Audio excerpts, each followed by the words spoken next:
Robert Mills from ABC knew not to call me Eric the Midget. Why do I get no respect then? Why do I get this? Why, when I go out to Los Angeles and I am under your auspices, you allow this type of, shall I say, disrespect? What are you going to do about it? I want you to see this man, and I want you to explain to him. Give this job to Clemenza. What happens if there's no apology, Eric? I'll just have to wait till there is one. Oh, you'll just wait? Has Johnny gotten on this? Has he accepted your orders and gotten on it? I'm not sure. I haven't asked him yet. How long does he have? Not sure. And you're mad at Johnny in that voicemail. Because even you're saying, hey, Johnny, you were standing there. Why didn't you tell the guy right then and there? You say Eric the actor. Yeah, how could your guy stand there and let you be disrespected like that? So you are mad at Johnny. Not completely. But you're angry with him. If I had been standing there, I would have said, listen, assholes. You refer to him as Eric the actor. If I was standing there, I'd say, look, assholes, make sure you say Eric the Midget. See, that's why you're not standing there. I think that's what Johnny said. That's why you don't get to go to L.A. with Eric. Oh, good for him. Eric the little fucking midget. I would like to know if Johnny even noticed. He didn't. Eric, you want my advice? Eric the actor is not funny. Eric the midget's funny. I don't give a shit if it's not funny or not. It's a fucking disrespectful name. But Eric you're trying to build a career, and we got to go with what sells. Eric the loser. You're trying to build a career, and you're building a shithouse. You don't know what you're doing. You got Howard's giving you advice. Listen. You know, the name is important in Hollywood. Why don't you get back in that little car and drive around until they see you again? Yeah. And then tell them what your name is. I mean, Eric, I don't think I'm insulting you when I tell you you're not a leading man. I mean, you're a character actor. And look at this guy, Fatty 𝗪𝗪𝗪. You ever hear of him? Yeah, I've heard of him. You think he liked that name, Fatty? Yeah, I think he was fat. He was fat, by the way. He wasn't like, you don't want a skinny guy and they call him Fatty. This guy was fat. Yeah, big guy, they call him Tiny. Artie used to be heavy set. I mean, how would you like to be called Fatty Lang? Well, You wouldn't like it, admit it. I have credits in movies where I only have a few lines.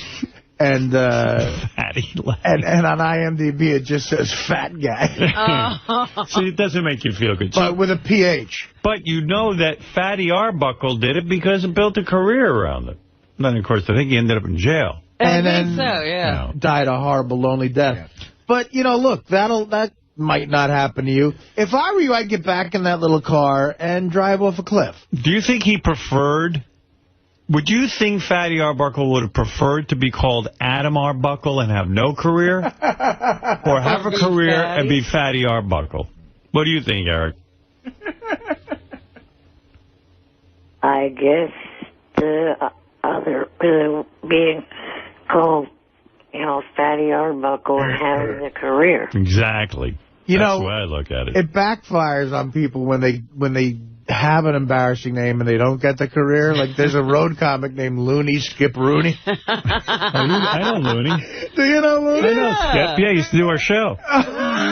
Maybe that's how I know him. He's from the Uncle Floyd show. Yeah, Looney. Is he still doing comedy on the road? He might be.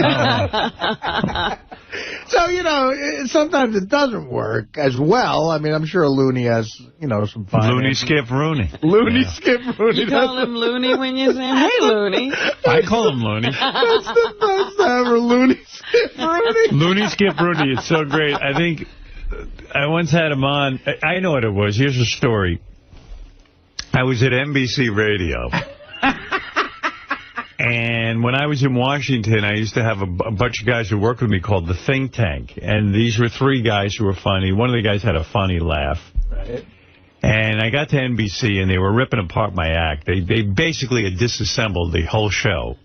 Robin wasn't on the show. Fred, they reluctantly let him come in, but they wouldn't let him talk. Did Fred work with you in Washington? Yeah. Right, you were there, and so you guys worked with these guys, the Think Tank, right? Yeah. So we worked with these guys at the Think Tank. Of course, they wouldn't let me bring the Think Tank to New York. It would have been too much money, and they hated my guts anyway.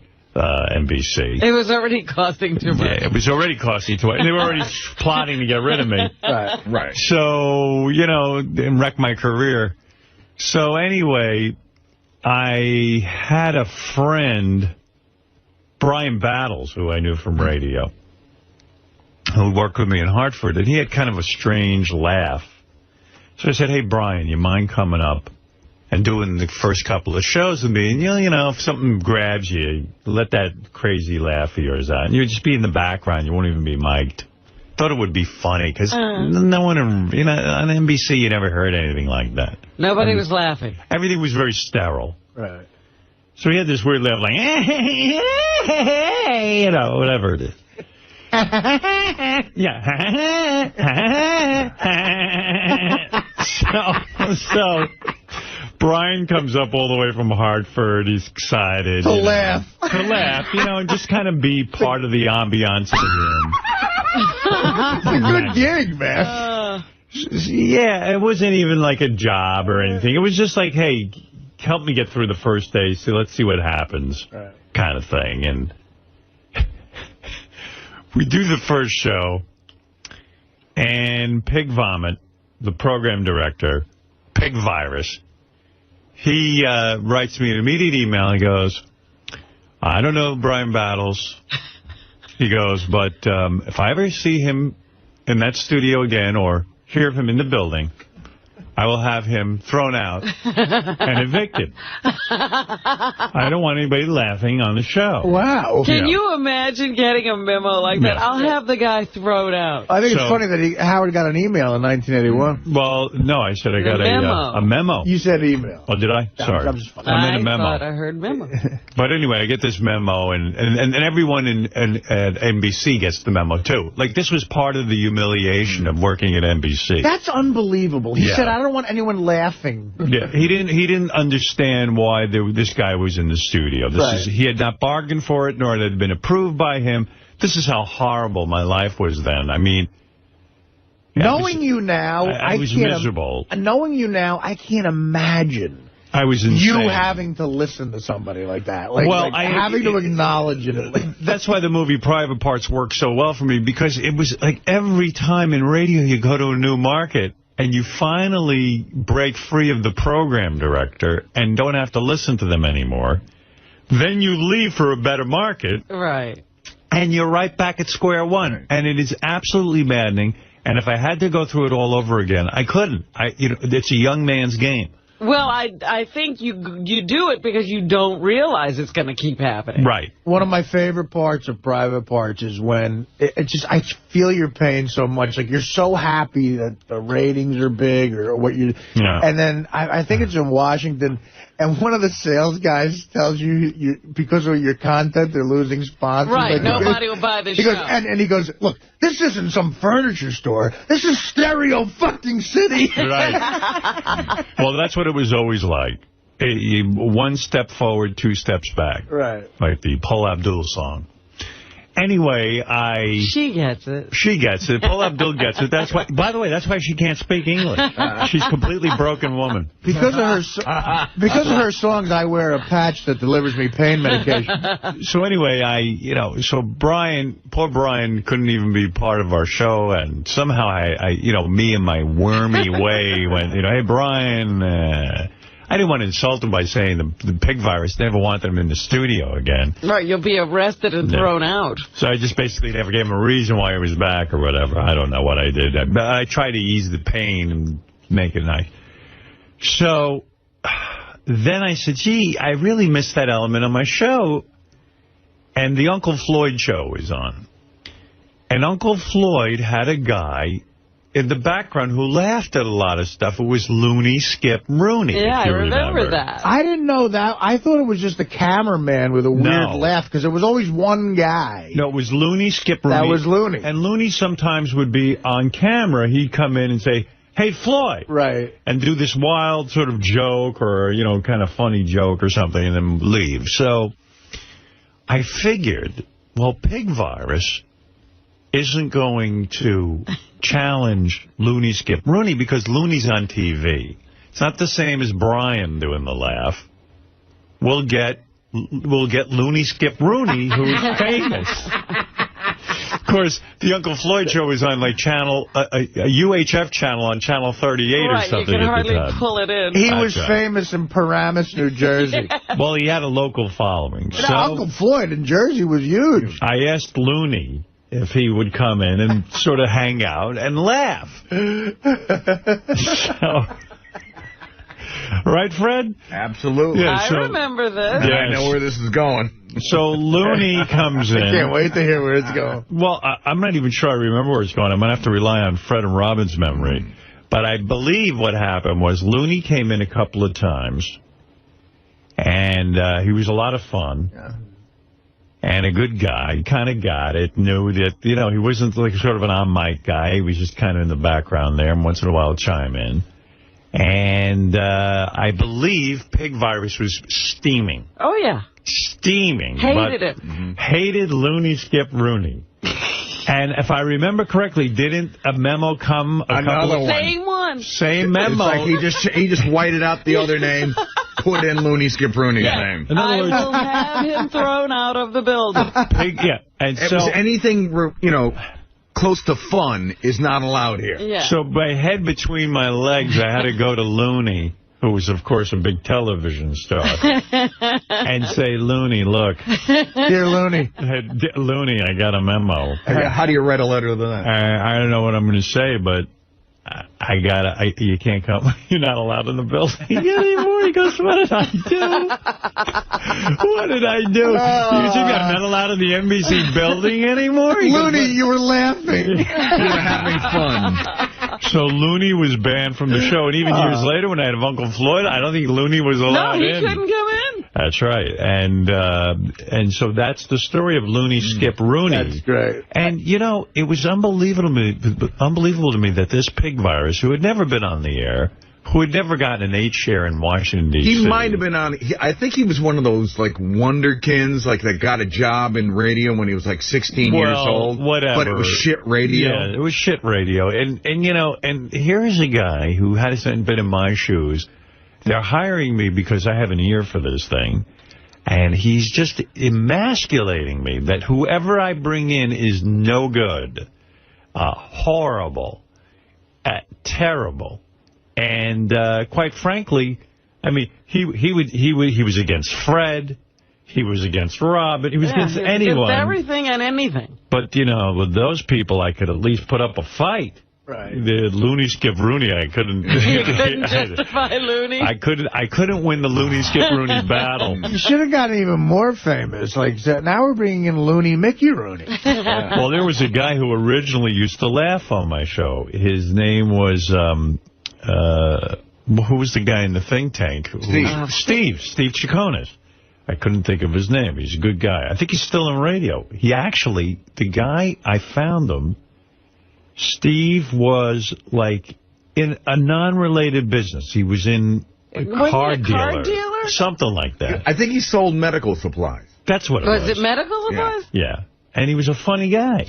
That's a great side job. And I think after we left Washington, and of course we couldn't bring him to NBC, he became a news guy in Washington. Really? Yeah. I didn't know that. 𝗵𝘄𝗿𝗱, yeah, he became a newsman on the all-news station or something. Yeah. For some reason, that name sounds familiar to me. Maybe I've We've mentioned 𝗵𝘄𝗿𝗱 before. Oh, okay, maybe. Maybe you've seen him out there on the road. He was part of the magic.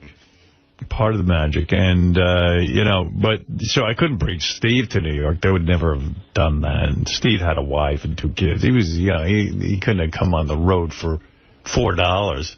I don't think Steve had any kids at that time. No? No. I thought he did.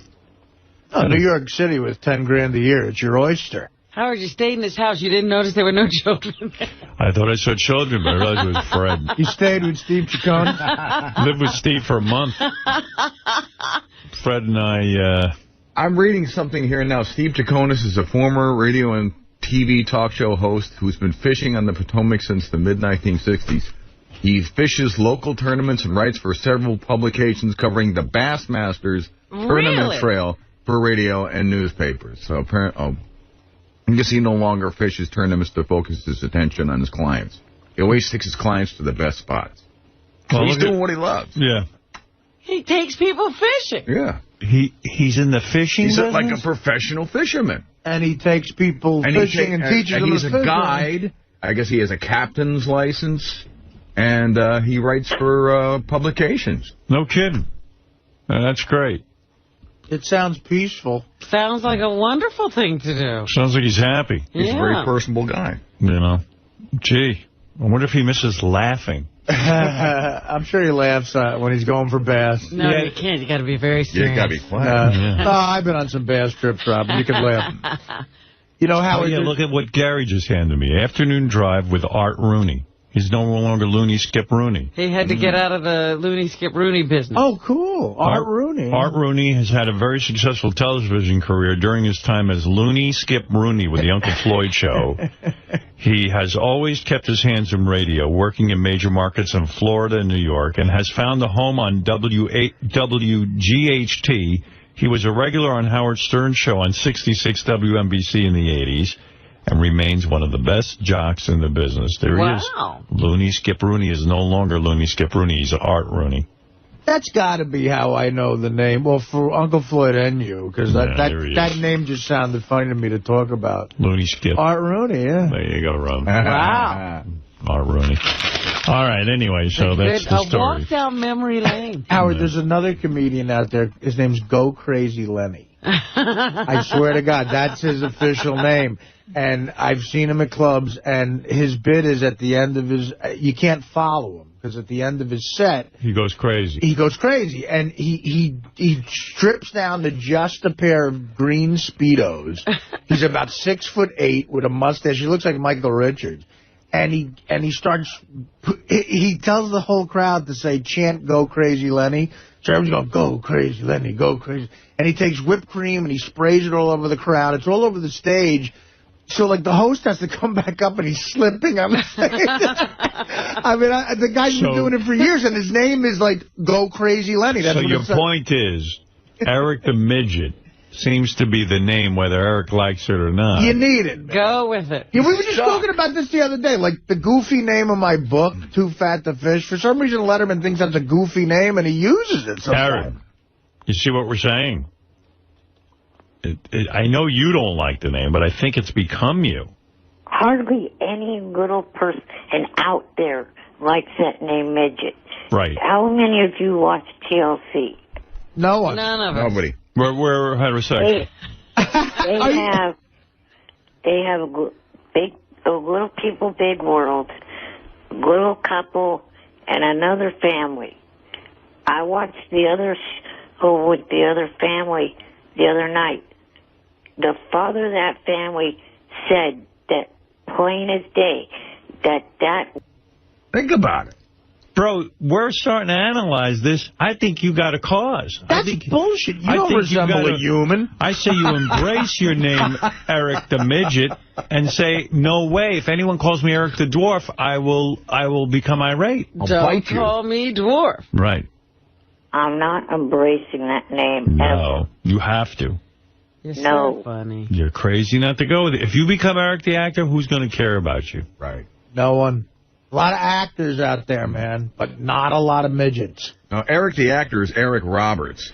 By the way, I know many actors. None of them call themselves the actor. No. Yeah. And my point about that is, if you got to call yourself the actor, are you really an actor?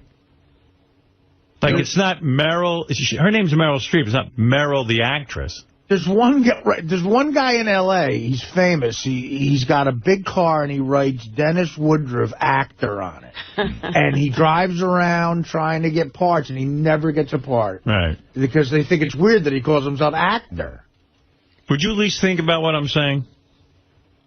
No. And go back and do some more research on midget, because your argument doesn't hold water about why it's bad, just because some guy on TLC said so. Yeah, Little People, Big World, who cares? Hey, you know, you should pitch a show called Little People, Big Cocks. Well, Eric, I think at this point, everyone knows you as ETM. You know. It's almost... Evil Troll Mongoloid. What is that? I don't give a shit if that's what they know me by. It's not the right thing. All right, well... Hey. That is what's great about Eric Howard, because he's always got the opposite viewpoint of what you think he's going to have. And it doesn't matter what argument you give him. You can't shake him. This would be like if Curly from the Three Stooges grew his hair and insisted everybody call him Jerome. Well, he kind of did, and that's why it all ended. Did he really? Is that what happened? Curly was a very troubled man. One of the most brilliant comedians that's ever lived, and of course was never respected in his day. I told you, if Curly was alive today, Curly would be pulling in... He'd be Jim Carrey. He'd be huge. He'd be Jim Carrey? He'd be fucking Jenny McCarthy. Not Jim Carrey. Okay, so... He'd be at least Tom Green. Curly, believe it or not, the worst part of it for him was that he had to shave his head. Curly, out of all the brothers of the three, the Three Stooges, he was a ladies' man. He was an expert ballroom dancer. Dancer, right, I heard about that. Oh, he could have been on Dancing with the Stars. He would have blown away the competition. He was light on his feet. He was a tremendous physical comedian. And the fact that he had to be sort of keep his weight up and shave his head for the character drove him insane. That's what I was going to ask you. Did he have to gain weight, yes, too? Because he was an incredible ladies' man. When I say ladies' man, this guy, he got more pussy than any guy you could name today. And I'm talking about bigger than Brad Pitt. Frank Sinatra. Frank Sinatra. This guy went through Hollywood and women like you wouldn't even know. This guy got guy got Magic Johnson pussy. Curly. Wow. And he became very bitter about the Three Stooges because it took away from his ladies' man image. It made him look like a buffoon. So he was conflicted about it. Which is what this show does with me, by the way. Right. Which is very much like Eric the Midget. I mean, here's a guy who's getting famous from his name, Eric the Midget. Yeah. And he's saying, I'm suffering. I'm fighting it. I'm fighting it. I'm fighting it. I'm fighting it. And Curly died young. Curly died an unhappy man. I don't want Eric to go out that way. There's a Three Stooges movie I watched once that the ending is dark. He's in the hospital dying, and Mo, according to this movie, Mo goes to him and gets him to sign something that, like, gives any money that he made off that he might make in the future to Mo. Oh, geez. You know, from the residuals that never happened, I guess. That's business. Yeah, Mo was always thinking. In fact, Artie, I need you to sign something. And shave your head. And shave my head. I did that once on Coke, by the way. All right, Eric, I hear what you're saying. Let me know what happens if Johnny can get TMZ to apologize to you. I'd like to hear the final, the sort of the wrap-up to that, okay? Yeah, but Does Eric object to midget cars? Because I've heard that term. Yes, he does. He does? Yes. You don't like midget cars, right? No, not really. By the way, I have heard this whole thing that midget is the same thing as the N-word, and I went out and I tried a little experiment. I found a random little person, and I said, hey, midget. And then I found a random black guy, and I said, hey, nigger. And it turns out there's a huge difference. One will get you smacked in the shin, and the other one will get your fucking ass kicked. All right, Eric. I got to go because I'm running late. It's an hour and 18 minutes into the show. I haven't taken a break. Check out the idol. See you later, Eric. Let me hear this. JFSC.TV. What?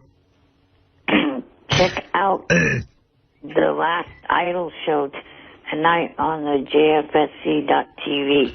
Who do you... By the way, I voted last night. You did? Who'd you vote for? I certainly did. I voted for Adam Lambert. Well, he doesn't need a vote. Why not? Because he's going to win. No. The other guy needs votes. One thing about American Idol, and one thing about the American electorate, if you just say someone's going to win, therefore I don't have to vote, it's not going to happen. You have to vote. The votes have to be there. Everyone knows that about Idol. And they're already starting to call him Adam Lambert. Did you notice that? No. Yeah. Well, all I know is Beth left the room disgusted when I was texting American Idol. I wonder if my vote's registered. I just voted, and I'll have to take a look at my texting. By the way, another story about how fucked up this country is with counting votes. You know the guy Ravi I was supporting? Yeah. He won? It's a runoff. Oh, no. And they don't know who won. Oh. So Ravi is still out there with flyers. And I see Ravi, and I say, what's up, you little Arab? Because of the guy who called up about he thinks the guy's Arab. And I said, you got me in trouble with the Italians. And he's like, there's a runoff, so would you come to a fundraiser? And I was like, no, I've done enough. Yeah. But vote for Ravi if you have a chance. Eric, I got to go. I'm running late, and Miss Howard TV's here. I said I'd interview her. Oh, there's a Miss Howard TV today? Good-looking girl, too. I saw 3 pictures of her. I was like, whoa. Then that inspired me to go on our website. Whoa. Yeah, she's Haitian. Holy shit. Yeah, she's gorgeous. Wow. She's Haitian. Look at her. She's very naked. Yeah. That's a black woman. That sure is. I was so into this one. I went on her website and was like looking at all her pictures, and she's called the Haitian Beauty or something. I wondered why Robert De Niro was in the lobby. He should be. All right, Eric, I got to run. Thank you. All right. Yeah. Idol show tonight. All right, Eric, go fuck yourself. Yeah, Eric, I like that message you left for Johnny. I've got to take a break. We're going to naked or, mostly nude or with a little towel on. I mean, that Chase State or whatever it is now, City Field. Some Met fan came out, like, almost nude. Well, Met fans love seeing cock. Maybe that's it. Yeah, Maybe you're right. It's a gay team. No one gets nude on Yankee Stadium field. Not that $80 dirt. The first streaker at Citi Field showed Mets fans how to get a Major League wedgie last night. A nearly naked goof wearing a towel wrapped like a thong around the middle of his strikes. He wasn't even naked. He had a towel on. He had a thong. But they run on the field. I mean, these are grown men. What the fuck is wrong with them? A Met fan and a thong? How odd. But in all seriousness, what kind of mentality? Like, I'm such a straight shooter. It wouldn't ever occur to you. No, And you wouldn't be betting your friends about that. No, like, I go to a game, and I never say to myself, what would it be like to be nude and run out there and run to second base and slide into second base? But I don't understand the people even who get into costume. Yeah. Because they need this attention. I wish I could say I wasn't like this shithead, but at a Nets game in 1984, I went with my buddy, and he dared me to run out on the court, grab the basketball from Albert King, this guy, Bernard King's brother. You're kidding me. And grab it and turn around and take a shot. So explain that to me. Good, I got a hold of a specimen here. Okay. Yeah. See, it's I was usually 17. On a dare. I was I don't 17. care what you were. Okay. I mean, what? No, don't be sorry. I mean, but what would drive you to do that? I mean, like, what do you think it'd do? You wanted attention, huh? The kid, my buddy Kevin Eichhorn, I'll never forget this. We were at a Nets game, and it was halftime, and we gave the security guard like $20 to let us go down. But what do you think psychologically was going on? Do you ever sit down? Well, three of my other friends gave me $10 a piece. I made $30. I forget which was a big amount of money at the time. I don't think it was about the money. I think it was. What do you think was going on? Like, I wanted to make my friends laugh. I was like a class clown, whatever. Listen, here's what was happening. The halftime had just ended, okay? Right. So before halftime, the guys come out for a shoot-around. I know you don't know that in your celebrity suite. No, I don't go to a suite. I sit there. I know, I'm kidding. But the fact of the matter is, I mean, if my friends, I remember high school, listen. Howard is so mad at I didn't have a lot of money. No, I'm not mad at you. I just don't understand. I mean, if my friend said to me, hey, Howard, take your clothes off and run to second base, and I'll give you $10. I'd say, listen, asshole, why don't you go fuck the president or something? Right. You know, why don't you go, you know, I mean, that would be, I'd say that's absurd. I'm not your dancing monkey. No matter what. You know what? I'm not going to go out there and make a jackass out of myself for you. But no matter what, I would keep my clothes on. That's the first thing. Well, I know that. But, so there are some things you will. I'm not an asshole. Right. But, again, if you remember New York in the 70s, the mentality, pick up, it's so different now. Pick up the 1977 World Series, the game I talk about, when Reggie hits the 3 home runs. When there's 2 outs in the 9th inning, everyone leaves the stands. The bleacher crazy motherfuckers. Except me. They leave the stands, and Reggie, there's video of Reggie with 2 outs looking right in back of him, 10 feet in back of him. Right. Are people with their legs over the wall. The legs are in play. Yeah. And they're waiting to just fucking charge and go crazy. And that's the mentality I was sort of brought up in. And people, some people still have that, and they're lonely now because no one else is like that. But you grabbed the ball from I mean, my father threw me on the fucking field when I was 10. So listen what I did. Yeah. So the shoot-around is ending, and the second half's going to start. Albert King, who was the great Bernard King's brother, right? He was on the Nets. My buddy said, just go grab the ball from him and just fucking turn around and take a shot. Oh, so I'm like, oh, man. You know, and the security guard who let us down for $20 is saying, just be cool, guys, you know. Mm. And so Albert King grabs a rebound. Instead of shooting it, he just throws the ball up. And for some and the ball is bouncing there. It's just bouncing and bouncing and bouncing. And I go, fuck it. I just bolted out onto the court. I grabbed it. I dribbled it twice. I turned around. And from the top of the key there, I took a shot. How'd you do? Did you get it in? It hit the rim and it didn't go in. But it hit the rim. At least it wasn't an air ball. Right. 2 security guards run over and just tackle my ass like fucking like fucking Lawrence Taylor tackling Joe Theismann. They didn't think you were a professional basketball player? You didn't blend in? I was 17. I had a cheesy mustache and like a shitty tan. And these 2 guys just fucking... And, you know, these security guards are waiting for something to happen. They're so bored the whole game. Now they got a chance to tackle some asswife, you know. Yeah, right. They ran out, like, 2 guys hit me, and I was like, rolling around. You motherfucker, we got you now, motherfucker. Did they arrest you? They put me in handcuffs, and they took me off, and the entire crowd is booing me. Right. Then the asshole chant started. Asshole, asshole. You actually chanted at a game, asshole, asshole? Everyone chanted asshole. It was a Nets game in 1984. There were 10 people. Right. So now they escort me into this back room, and they're scaring the shit out of me. Like, you wait here, motherfucker. So I'm waiting there handcuffed for like 10 minutes. And now I have, also I should say, I had a 10-timer on the game. I had $50 on the game.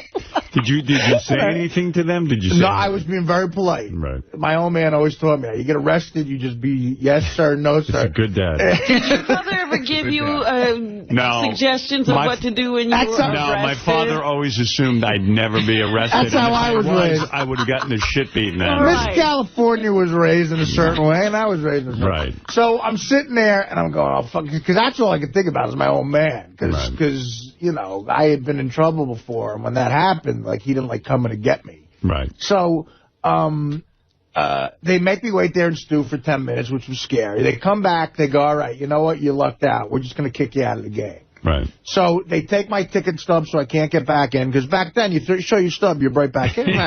Now, listen to my crazy luck. I go outside, they just toss me outside. So now I'm waiting for my buddies. I'm like, they'll figure they'll come out. No, they stay to watch the rest of the game. They don't give a fuck. Why not? So I'm sitting out there. It's a little chilly out. And I'm only outside for 5 minutes. This fucking guy comes up in like a cashmere coat with a smoking hot chick. He's leaving the game early. And he goes, and he looks at me and he goes, what's your problem? Why are you out here? I'm like, I got kicked out of the game, man. I can't get back in. And he's with a really hot chick. So he goes, here's my stub, man. These are front row seats. Take these.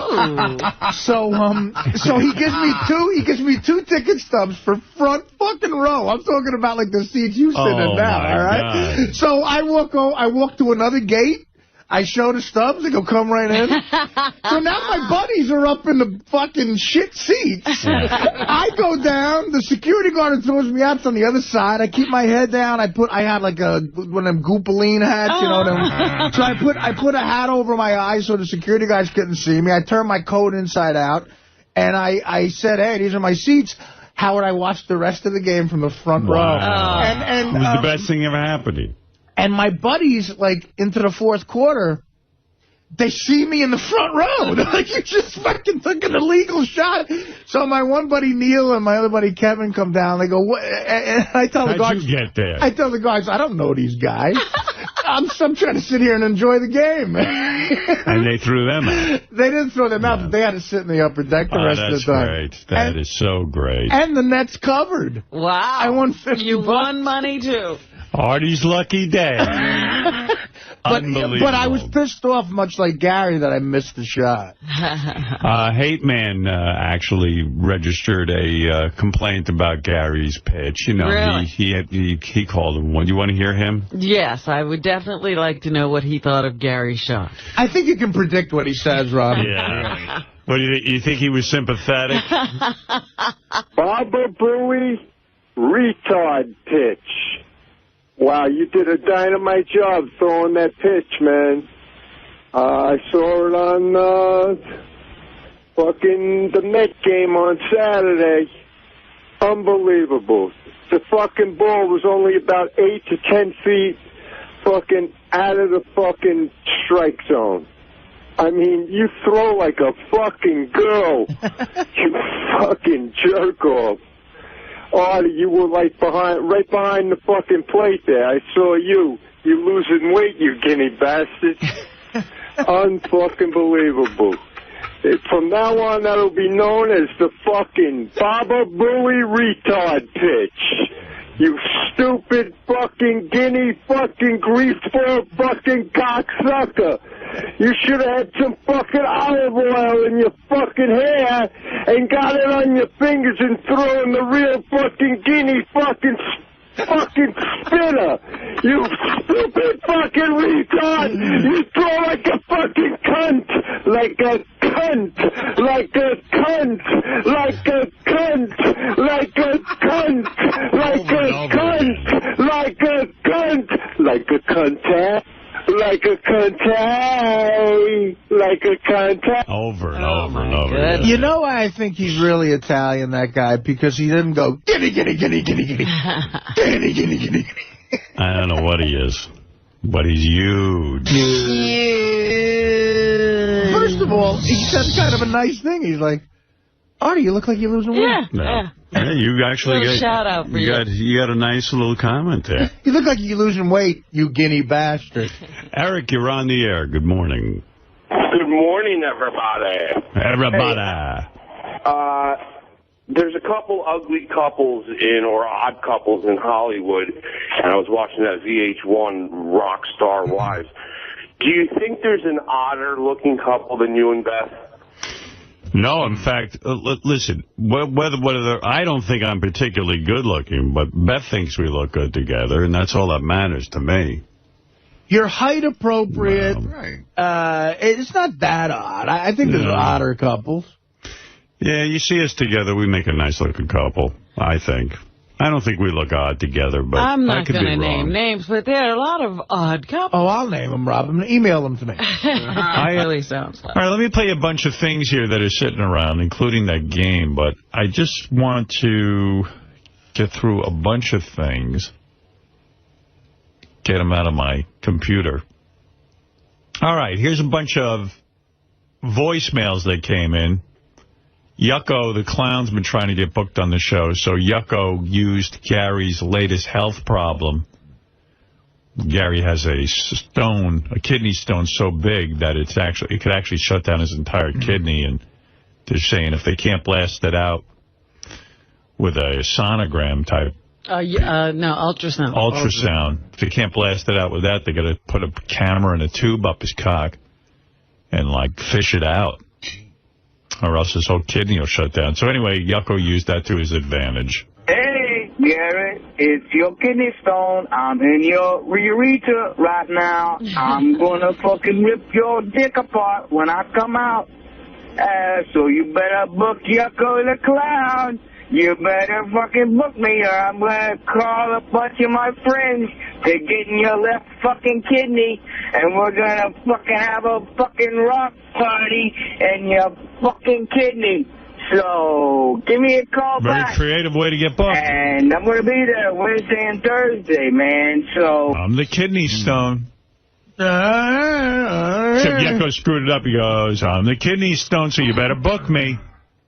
Yeah, but, right. Yeah, why would the kidney stone be begging to be booked? Better book Yucko. And then he just hounded Gary all day with that. Hey, Gary. Hey, when you squeeze that rock out of your fucking cock, give me a call. All right? What the fuck? Kidney stones? Is that why you're not calling me back? What the fuck? Come on. Call me! He doesn't lighten up. He keeps doing it all day.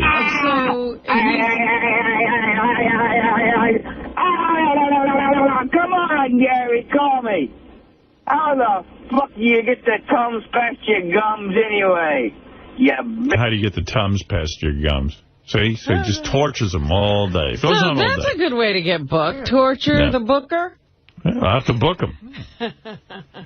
Ass Napkin Ed called Gary. I know he used to call Artie all the time until Artie changed his number. And Artie used to say it was too many calls.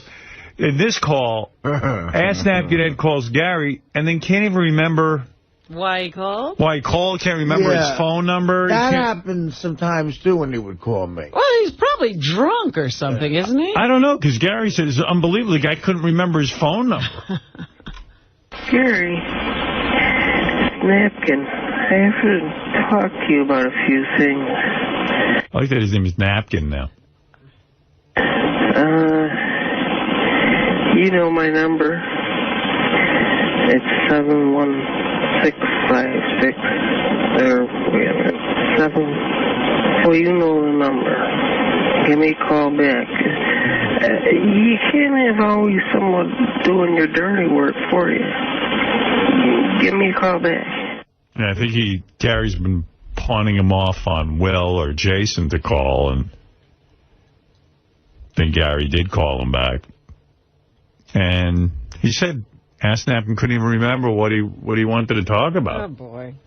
Dan Howard, he left that other voicemail, and he did remember. Oh, yeah, here's what he wanted to talk about. Gary, it's Napkin. I remembered one of the things I called about. I bought a pocket pussy. I made love to her, and I wouldn't know how to fix it because I blew the tunnel part out. Made a fart noise. And what is the pocket pussy? I don't know, but he obviously... He broke the pocket pussy. Yeah. Wants to know how to repair it. Gary knows how to repair these things? Gary, how do you know how to repair a pocket pussy? I don't know what the fuck he's talking about. You don't even know, right? You have nothing to do with it. Bullshit. He is Techno Beaver. I'll bring you a little bit into Sal's warped world. So, Sal, I saw this video. I think it's up on YouTube, actually. Sal made a video for his son for his birthday. Sal's son is really into Indiana Jones and the Temple of Doom and all those Indiana Jones movies. So Sal, as a birthday gift to his son, had his son star in an Indiana Jones type movie where a boulder's chasing him. Right. So remember Sal came in the other day on the air and told us how he created this fake boulder for his son and what a good dad he is and all that. So this guy calls us Dennis, who claims to be Sal's good friend, and he says, Sal didn't make any boulder. I made the boulder, and Sal didn't even give me credit. And you know what? I worked 15 hours on the fucking boulder, and Sal didn't even offer to pay me or anything. Wow. Harry, how are you? My name is Dennis. I'm a friend of Sal's, and Sal threw some bullshit out there in the air on Monday, which kind of pissed me off. Not so much, but this boulder he claimed to have made on the wrap-up show and during Lisa G's news segment was not a boulder he made from nothing. It's a boulder I made and spent most of my own money on to make this boulder that he claimed he built all by himself for his kid's indie party. His kid's indie party consisted of a hat and a whip. that was it, until I made the boulder. And what kind of pissed me off is I did speak to him in between each time he took credit for the making of the boulder, and I said to him, he said to me, oh, I should have mentioned your name, I'm sorry, I apologize. And an hour later, he didn't have to apologize, I could give a shit. But an hour later, he goes on a wrap-up show and then distinctly says he made this boulder out of whatever he found in his garage, chicken wire and what have you. And then he called the boulder a piece of shit. So I was insulted that it took me 15 hours over the course of 2 days to make this with zero help from Sal and Christine. So Gary, Sal's a douche, we know this, but, you know, he's kind of that broken toy everybody can't put down. And he's a dick. I want to call him on this. So, and his pasta sucked, believe it or not. I told him it was great. I worked for Bobby Flay in 2 of his restaurants over the course of 3 years, and I know good food. And I didn't have the heart to tell him his pasta sucked, but it did suck. Okay? His rigatoni alla vodka blew ass. Later, bye. I figure it's going to bother Sal more that his pasta sucked. Rigatoni alla vodka. Yeah, because Sal grew up in the restaurant business and Italian food, and now his pasta sucks. But what an interesting world, like Sal has got guys making boulders for his son, and yeah, he's like Da Vinci. Da Vinci never actually carved the marble. He had guys do it for him. Look at who your friends are. Exactly. They even call in and throw you under the bus with that. You know what this asshole is? This is the fucking jerk-off that believes in aliens. That he's my driver. Right. And he was driving... Did he make the boulder? Yes, he made the boulder, but who gives a shit? I said I made a boulder. I made it with him. I got the supplies. I helped him out as best as I could. But this douchebag is driving me to JFK, and I said, I want to build a boulder for my son. Drop me off at the store. I'm going to pick up a beach ball and put paper mache around it. Right. He goes, Sal, why don't we just get some chicken wire and a couple of sticks? He goes, I'll make it. I saw this boulder. I mean, the two of you would flunk a 5th grade art class.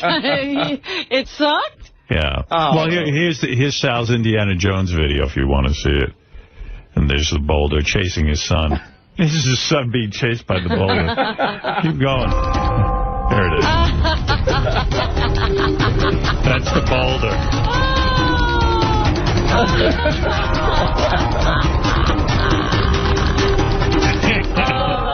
I made Where that do you for my see that? boy. You can see that on the internet, right? Yeah. Yeah, I saw it on the internet. Yeah. Why do you put pictures of your son on the internet? Just for the family to see. I only sent it to Gary and John Hine. Okay. And then you have the boulder run him over. And he really loves Indiana Jones, huh? Yeah. He's whipping the boulder. That's my boy Aaron. Happy birthday, Aaron. Daddy loves you. Daddy loves you. And then Dennis says your pasta sucks. And all right, well, that's fine. Well, first of all, what does he know? This guy's a pot-smoking dirtbag. His taste buds are probably shot. You can put dog shit in his mouth. We don't know the difference between that and good pasta. Did you make it yourself? Dennis, I made it myself. Dennis, now Sal's attacking you. I know. Sal's a douchebag. He attacks anybody who doesn't... Dennis, we're good friends. I mean, are you... energy to attack him back. His wife has all the energy in the world to abuse him, and so do you, Howard. But I don't have the strength or energy to beat up on a baby or a crybaby or a little boy as he cried 2 weeks ago. Dennis, we're good friends. We're good friends. I mean, are you that upset about the boulder? Sal, I consider us great friends. Dennis, answer Sal's question. What's up? What is it? Are we good friends? Oh, I consider us good friends, yeah. So then why, when you called me, you know what? Let me tell you, dude, I have ears, and I overhear shit you say, and I don't go through the trouble of attacking you every time you choose to attack somebody else. I know, but, I'm not attacking you. I appreciate you making the boulder. You made it clear. Listen to me. You made it clear you made the boulder. I'm sorry I didn't mention your name, and I know I called you, but... It has nothing to do with the credit of the boulder. Okay, well, then I'm sorry. And, you say my pasta sucks. Yeah, it sucks. I didn't have those hard Okay, well, all right. Then it sucked. The pasta blew ass. The broccoli was overcooked and it was black, and no one puts melted mozzarella cheese on top of fucking rigatoni alla vodka. But let me finish about the boulder, stupid. Can I finish with the boulder? This is your good friend. Everyone in your life abuses you. I am one of his... I consider a good friend. I think Dennis is a great guy. I'm more upset that he's that man. I never saw this. Can I tell you why I'm upset? Yeah, you said I didn't pay you for the boulder. No. Let me finish. And I invited you over to. Let me finish why. Shut up. Let me finish why I'm upset. Howard, if you're listening, and Robin, anyway, chime in here. What do you call it? Monday, I heard him mention the boulder. I caught just a second of the word boulder. I could care less. I said, "Hey, Sal, I heard you mention the boulder." You don't sound like a guy who could care less. No, well, let me. This is why I care. All right. Okay. He then said, "Oh, hey, buddy, I should have mentioned your name." I said, "No big deal." Right. No big deal. An hour later on the wrap-up show, he says, "I made this boulder with my 2 hands." No, not specifically. Shut up. Now, let me finish. Okay. 30 seconds later, or Howard, whoever I'm cutting off, I'm sorry. 30 seconds later, during his plugs on the wrap-up show, he goes, "If anybody wants a big piece of shit boulder sitting in my backyard, come and get it." So what I'm upset about, Howard, is I spent 15 hours, mostly my money, spending on this kid, this thing for his son, which is I love his kids. The kids are great. And you know what? Christine and Sal's idea of a boulder was a 1-foot-tall beach ball covered in paper mache, and I was like, all right, I get the picture, Dennis. Crying on his birthday, and Sal was upset because the boulder. All right, thank you, Dennis. We get it. I'm very sorry for you. He's upset. Don't apologize. I love you still, Dennis. All right, boy, you're friends. That's some whacked-out world that Sal lives in, huh? Yeah, I don't know. I'd stay clear of this guy. Because then he called back. He was like, "How are you? This is Dennis calling off the message last night about Sal fucking taking responsibility, taking credit for someone else's creativity. I know he's been accused of that before, and so lo and behold, show in the hall, he's actually taken my real-life experiences, which is a barking dog in the middle of the night, and put it into his Beth episode last season, and took credit for that, too. I'd like to rip him a new one on the air tomorrow, but I really want to give Sal a piece of my mind, tell him how bad his pasta was and how his comedy act needs a lot of help." Wow. Those are your friends. The guy has a dog barking next to him, and he complained about it, and that ties into a dog barking in one of my episodes. Because you stole it from him. A dog barking? Taking his life. All right, thank you, Sal. Oh, my goodness. By the way, Sal called in from the train. He was late today. It sounds like he's calling from jail or something. It's really weird, like, when you call in. Well, you got these union guys on the train. They're built like fucking Bigfoot, and they have their coolers, and God forbid you speak a little loud in the morning. If these guys hear you, they'll pummel you right there in the chair. Hey, Gary, it's Sal. I'm on the train right now. Same train I take every day. It's that voice that I love. Hey, Gary. I had Sal over for some lessons on that voice. You taught him that voice? Yeah, we had some voice lessons. Yeah, I should play Bobo versus Bigfoot, shouldn't I? Yeah, it was fun. Man, Bobo, oof. Or do you want to hear Riley Martin for a second first? Yeah, something was mentioned about Riley yesterday. I mentioned it. Yeah, this is from Riley's show. It's kind of funny. He was bitching again about money, but I think I might agree with him this time. You know, Tim gave him, I guess Pharrell was off for a week, and Tim gave him a couple of 4-hour shows. He gave him like a 2-hour show. Yeah, he did the week for Pharrell. He gave him one show. He gave him a 2-hour show, and then another 2-hour show, and then like a 4-hour show, and then I guess Tim paid Riley the same exact amount of money per show, even though they were longer. And yikes! It's just funny to hear Riley bitching, but I think I do agree with him. People, let me get this out of the way. Some of you will remember in the week of March 20th, Iran and myself, we did a Monday night show, a Tuesday night show, and then on the March the 20th, that Friday night, we did a 4-hour show. So I said, wow, maybe the great Tim is loosening up a little bit and throwing us a bone. Now we'll have a 6-hour week. Check came out, they paid me for 3. So I'm saying, hey, they made a mistake again, as they usually do, not tipping off the timekeepers and all this type of stuff. And so I calls up, and I guess Jared, which is Tim's assistant, on the phone.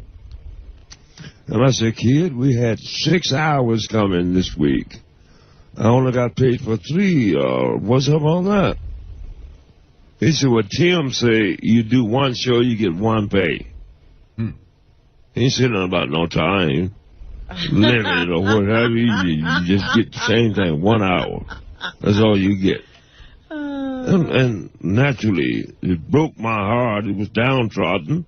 I figured since I've been doing 1 hour a week for the last 3 years, that he was giving me an opportunity to expand a little bit, a chance maybe to get ahead of the phone bill, or to buy a little groceries.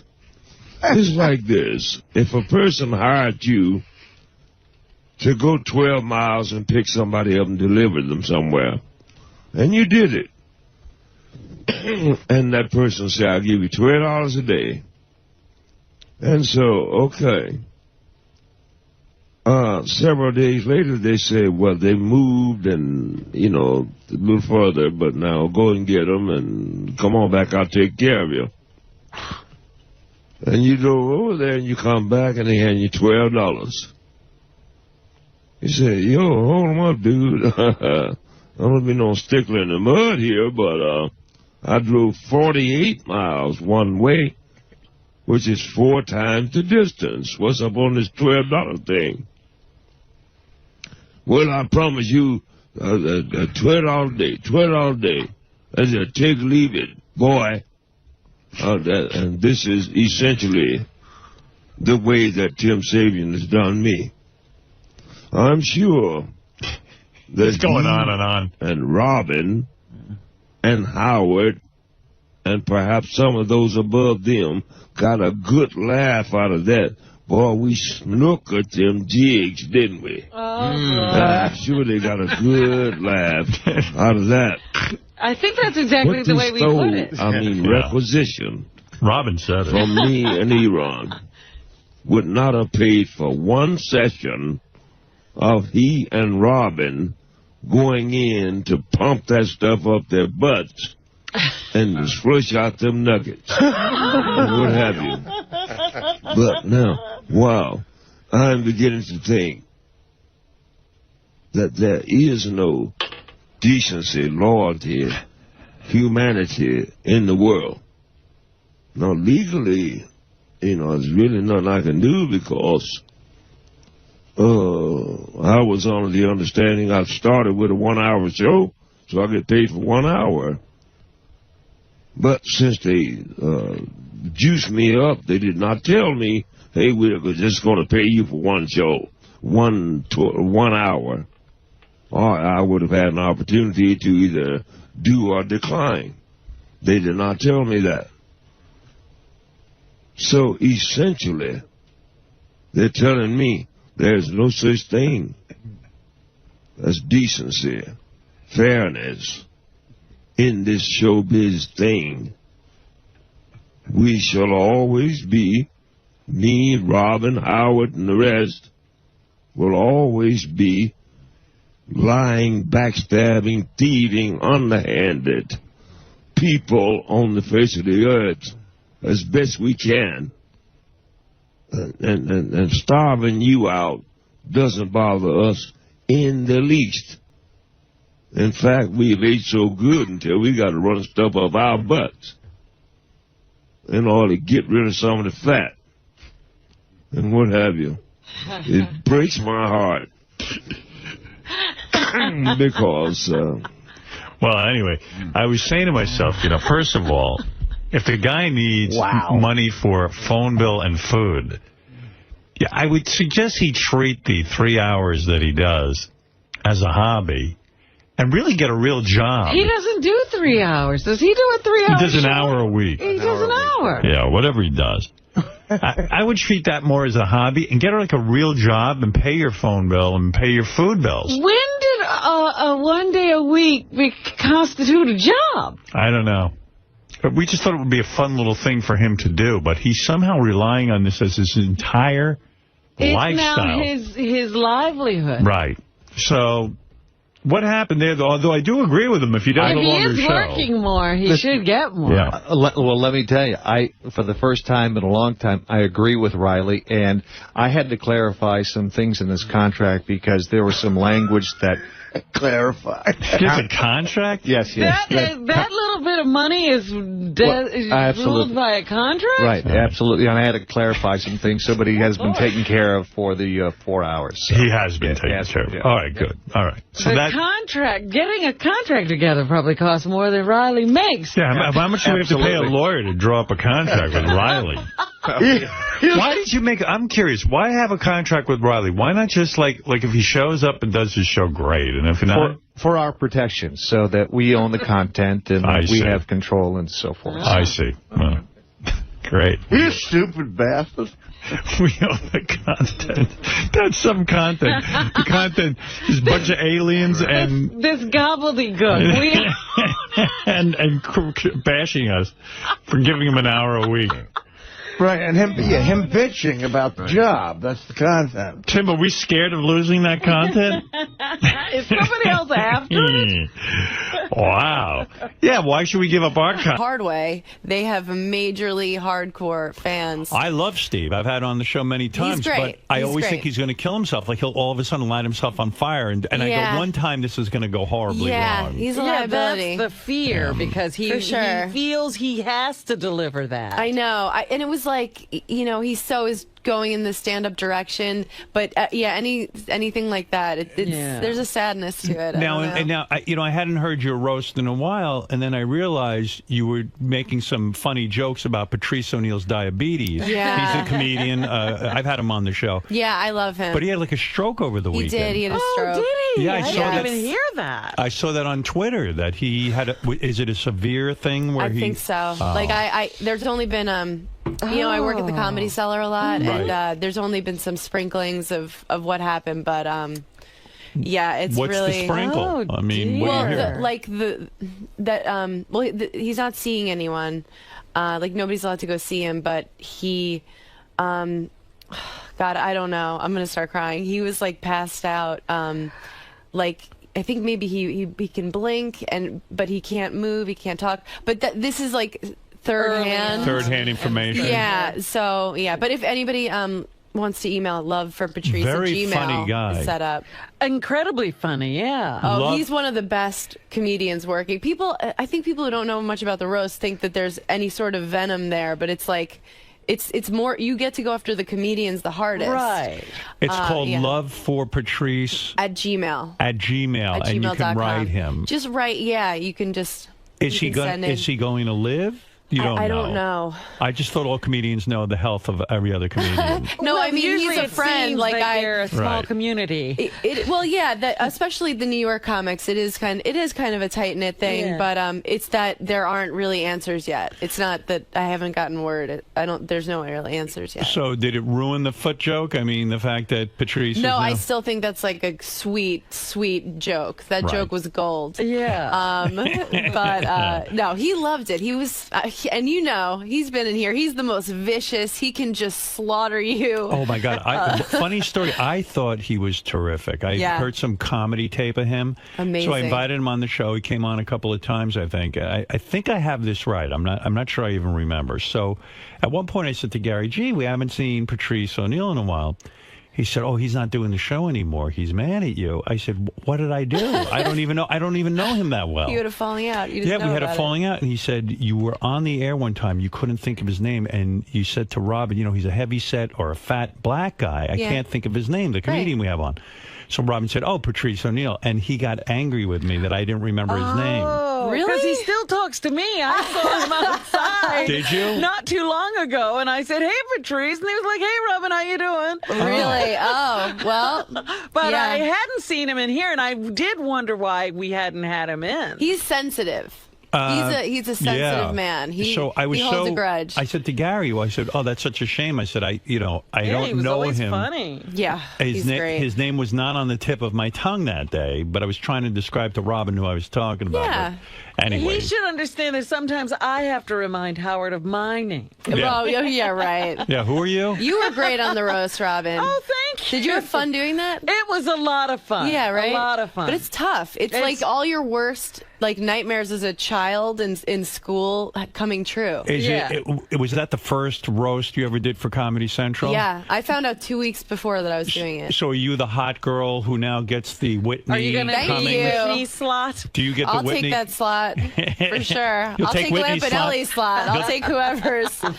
Yeah, I bet she has a nice slot. So would you say that your career is struggling? Like it's a tough career because now are you making it? What is going on? I'm here. Where are we at? You're I'm here. Now this you were looks on like Vegas. You were. It does, doesn't it? It's Yeah. really tacky set. You were, but don't say that because the guys are very proud of it. No, it looks brand new. amazing. This is a dream come true. I always say to any of the comedians, were there jokes that you were going to do at the Charlie Sheen roast that got cut? Yes. There were. There were. Would you share those with us? Yes, I will. I'll share Okay. some. Let's see. And I don't remember why these were cut. Some of them, like Harvey Levin, backed out at the last second. He was supposed to do it. TMZ guy. TMZ guy. Okay. Yeah.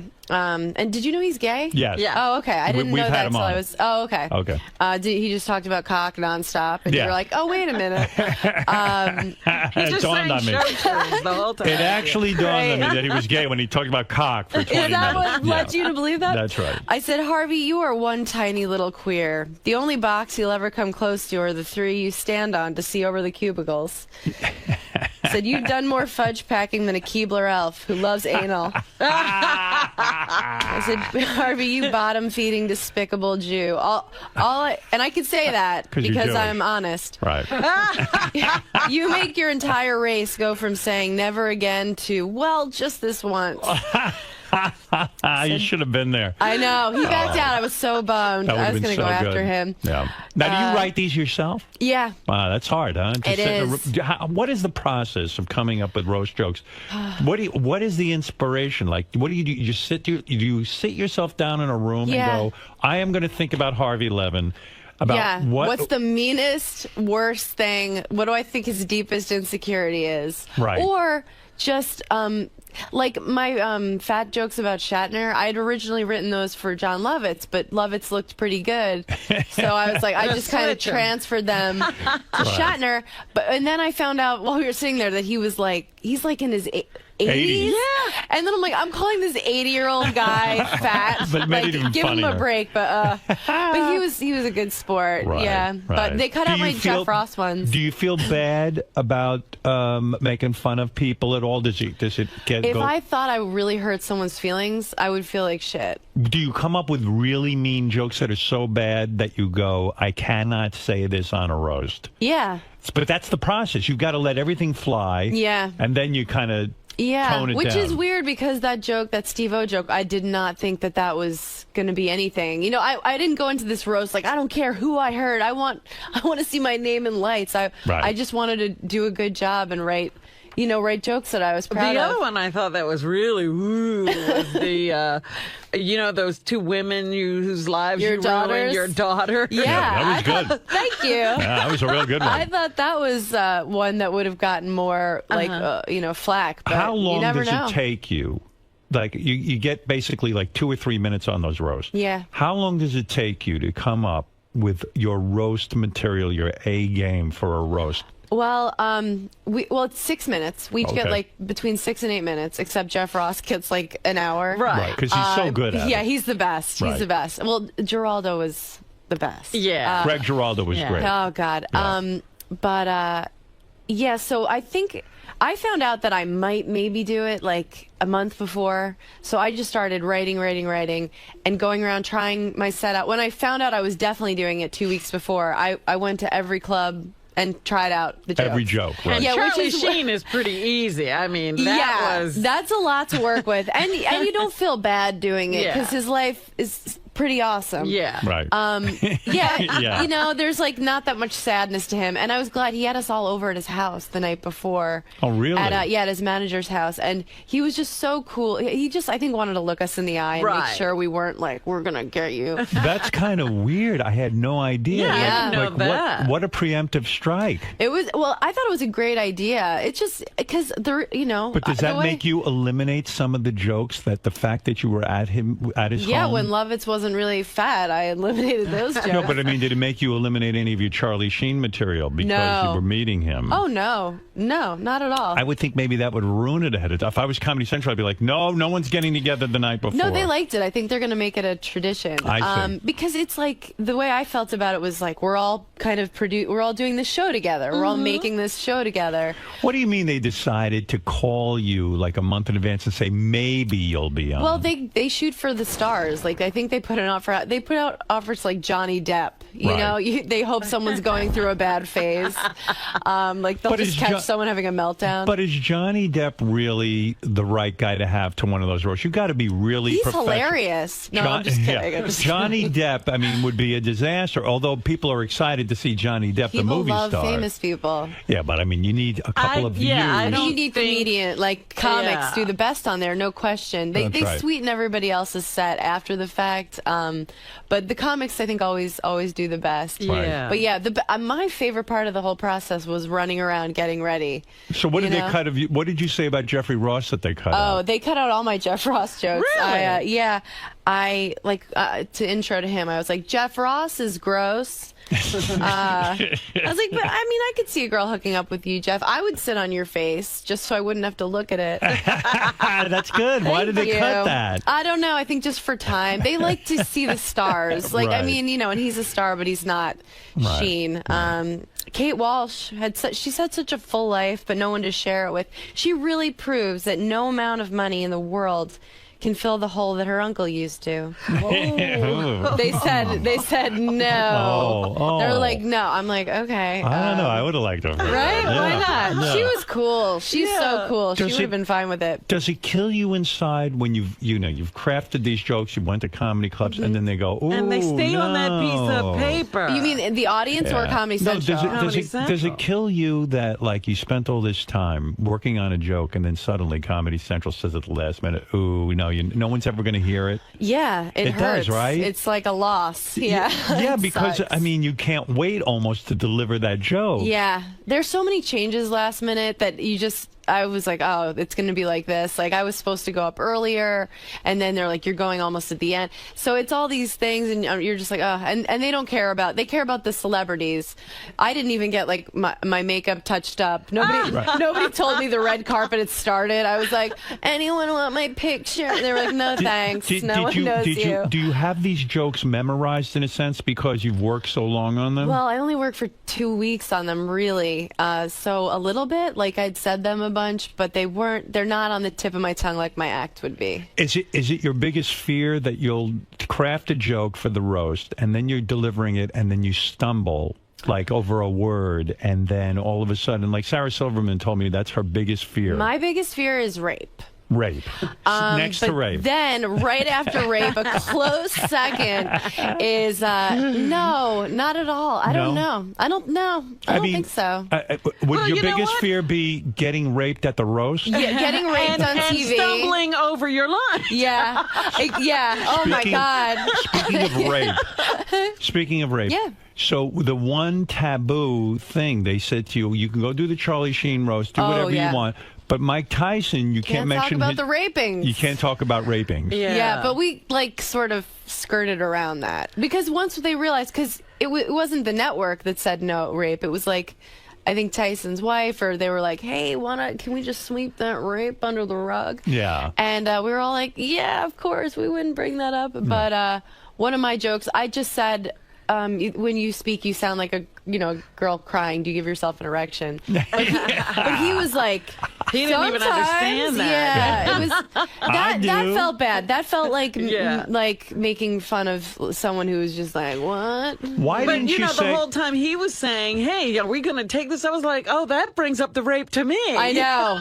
He's like, when should I start raping this girl? Chandler's like, I don't know. Why didn't you say to Mike Tyson, I know you said no to the rape jokes, but since when does no mean no? No means yes, Mike. Yeah. I wrote some good rape stuff that I had to cut. Losing the rape hurt. That really hurt. That was a good minute. That was a rape. Yeah, you got raped by the rape joke. Yeah. So when you do these Comedy Central roasts, that brings you, like, I had never really heard of you. And you were on Last Comic Standing, and you came in 4th place. Yeah. And yet I never watched that show. No, me neither. Yeah, I didn't care about. I can't even believe it's still. Is it still on the air? I don't know. You don't even know. Sometimes I'd never seen it before I did they it. Don't. I don't think it was on this it has summer. launched no one. Right. You know how American Idol had Kelly Clarkson? There is no one that got famous off that show? No, not at all. Which was a great thing. I'd been doing stand-up 3 years. I was like, who's from out of town? Like doing soft chew, and luckily no one saw it. So I got to then, for a year after Last Comic, I went around and I headlined because, you know, enough people watched it that you're a draw on the road. I like, you know, really just got away with it. I'm surprised no one got their money back. And then I went back to opening for Attell and Norton and featuring and going on the road, and now I'm a headliner again. Yeah, right. Did you always feel that you wanted to be a stand-up comic? Was this something like was a burning desire? No, I'm looking to get out. I'm thinking about going to dental school. You want that sitcom? I don't know if I want that. I want to do work I'm proud of, like everybody, you know. Right. But I love stand-up. Where'd you grow up? Rockville Center. Oh, whoa. Yeah, I know. A horrible place. It is a horrible place. I hated it. I did not fit in. A lot in. of funny people come out of Rockville Center. That's true. Attell's from there also. I always tell Robin, I thought it was very anti-Semitic. They have the archdiocese there. Yes. They called me, instead of Amy Schumer, they called me Amy Jumer. Oh, wow. I'm serious. And one day, it was like this summer day, and I was walking past this bodega, and that's a deli for... We don't know that. Yeah, right. I did Rosetta Stone. Right. And these kids they're like start throwing pennies at me. And I didn't even know that was like I was confused because they looked really mad, but I was like, this is awesome. You know? Hey, free money. Well-seen in Goonies. Hey, they like me. They really like me. Yeah, no, I dealt with total anti-Semitism in Rockville Center. They have that golf club and beach clubs where they're like, I'd have to change my last name so they didn't know I was Jewish. It's like the real deal. So how do you end up in stand-up comedy if you didn't fantasize about it? I was a problem child. Teacher's worst nightmare and class clown were like my little awards. Oh, really? Were you really a bad kid? Yeah, I had Saturday detention every single week. Really? Yeah, like Breakfast Club, Saturday What would you detention. do in school that was so bad? I was a huge wise ass. I would say the funniest thing I could think of. Like I just liked making myself laugh and making people uncomfortable. Right. I would always and I never saw the teachers as like these untouchable authorities. Wow. I'd be like, listen, Gil, I'm really bloated today. You know, I can't be in your gym class. Yeah, I was like, I know that you go home and you black out and you call hookers. Like, do I have to pretend because you're wearing a suit that I should respect? I just couldn't. Wow, so you were disrespectful. Did you go to college? Yeah. Oh, you did? Yeah, no, I wasn't disrespectful to the teachers that like treated you like a human being. Right. But, you know, the people who like just have, you know, personality disorders who take it out on kids. I like justice, you know. Are men really intimidated by you because That's you're... what I tell myself. No, seriously. Are they? Do you have a boyfriend? No. I'm you single. Don't? You broke up recently? Yeah. Were you dating the guy who was on the roast with you? Yeah, we were together for 2 years. Which guy? Oh, that guy? Anthony, yeah. He's great. The guy whose name you didn't know. Yeah, Right. like Vandersloot. Well, he has a rapey quality about him. I think that's why I was attracted to him. I always like guys that look like they could play. Is it weird to date another? Is it weird to date another comedian? I mean, it wasn't weird. competitive. No, we were never competitive. Luckily, we were both doing pretty well. Right. Who's but, a better comedian, you or him? Oh, me. Right. Come on, let's be Clearly. honest. You're not going to date somebody better than you. No, he's a great comic. He really is. Yeah, I would love to be like, he's never going to make it, but I think he's going to. So why'd you break up with him? Seemed like a happy couple, right? We were good. It was just, we wanted way different things. I would have loved for us to have stayed together. What'd you want, marriage and everything? No. What different things do you want? I already have a ring. The Nuva ring. What was it? It was just, you know, we're both on the road so much, and I was like down to try and make it work, and he like wasn't able to give as much as I needed, I guess. Like what did you need? A text message once in a while. Like once a week at least? Yeah. Acknowledge me when you're not here. Well, yeah, no. By the end, it was like I'd be like, can you text me after shows because we're both alone in hotel rooms and miserable. And it was like a parody of a guy like on a sick. Like he was like, you're suffocating me, and I was like, what? Am I a waitress you banged in Fresno? Hey, don't I know you? Yeah. So like he he's he young. wasn't for that. No, but I'm excited. I'm How old are excited you? to be single. 30. 30, and how old's he? 33, 32. Yeah, do you think he was banging other chicks on the side, maybe? Not that I know of. Right. I don't think so. Like but I've seen girls like girls want him. You know, they throw them in front of me. But when a guy doesn't text you, like he's on the road, you're on the road, and he doesn't text you for like 2 days. Right. I mean, I wasn't even worried about that. Wow. Seriously, that's not why because it doesn't matter. I was like, I wasn't like, go cheat on me. I wasn't like, 𝗵𝗵. I was like, I hope you don't cheat on me. If you do, I hope I never know about it. And don't like catch any new disease. Right. Be let's just safe. keep the ones we have already. Right. Let's harness those. But yeah, I don't think so. He's not. I thought he would be the type to be like that, but he like gets too drunk. I think that's what it is. I'm like, no, he won't be able to do anything anyway. I mean, but I wasn't worried about that. I just wanted a friend, like my best friend, to be like, yeah, the MC sucks, and just talk. You clearly are a funny person. Did it kill you inside when you don't win America's funniest comedian? No, I couldn't believe I was on there. I mean, 3 years, under 3 years I've been doing it, and the other guys had all been doing it 15, 20 years, and I'm just like every step of the way, my like sort of reality character on that show was bright-eyed and bushy-tailed. Who won that year? John Reap. Hey, John Rape? John Rape. John Sodomy? John Rape. Who is this? John who? Yeah, John he's like kind of a blue-collar kind of guy. I see. Yeah. So he won, and you didn't feel, I'm not a funny person, I'm giving up the business. No, I got fourth. I was like, oh my God, this is it. I broke up with my boyfriend at the time. I was like, I'm going on the road. What were you doing before? Sorting mail and bartending. Really? Yeah. Are you, so now you're single. How long have you been single? 3 weeks. You date anyone yet? No. Have you fucked anyone new? No. We broke up one time about a year and a half ago, and I was like, all right, like maybe I'm still like I was in college. Somebody needs this. Right. And I went out, and I was like, and I met a guy. Where'd you meet him? At a bar? At a bar. Right. I met a guy, and I didn't like. I just thought he was really hot. I was wasted. That night, I was like, oh my God, he looks like the Twilight guy, like Robert Pattinson. Oh, you know? that's a handsome guy. In the morning, I'm like, you look like fucking Governor Patterson. Like, he was not cute in the morning.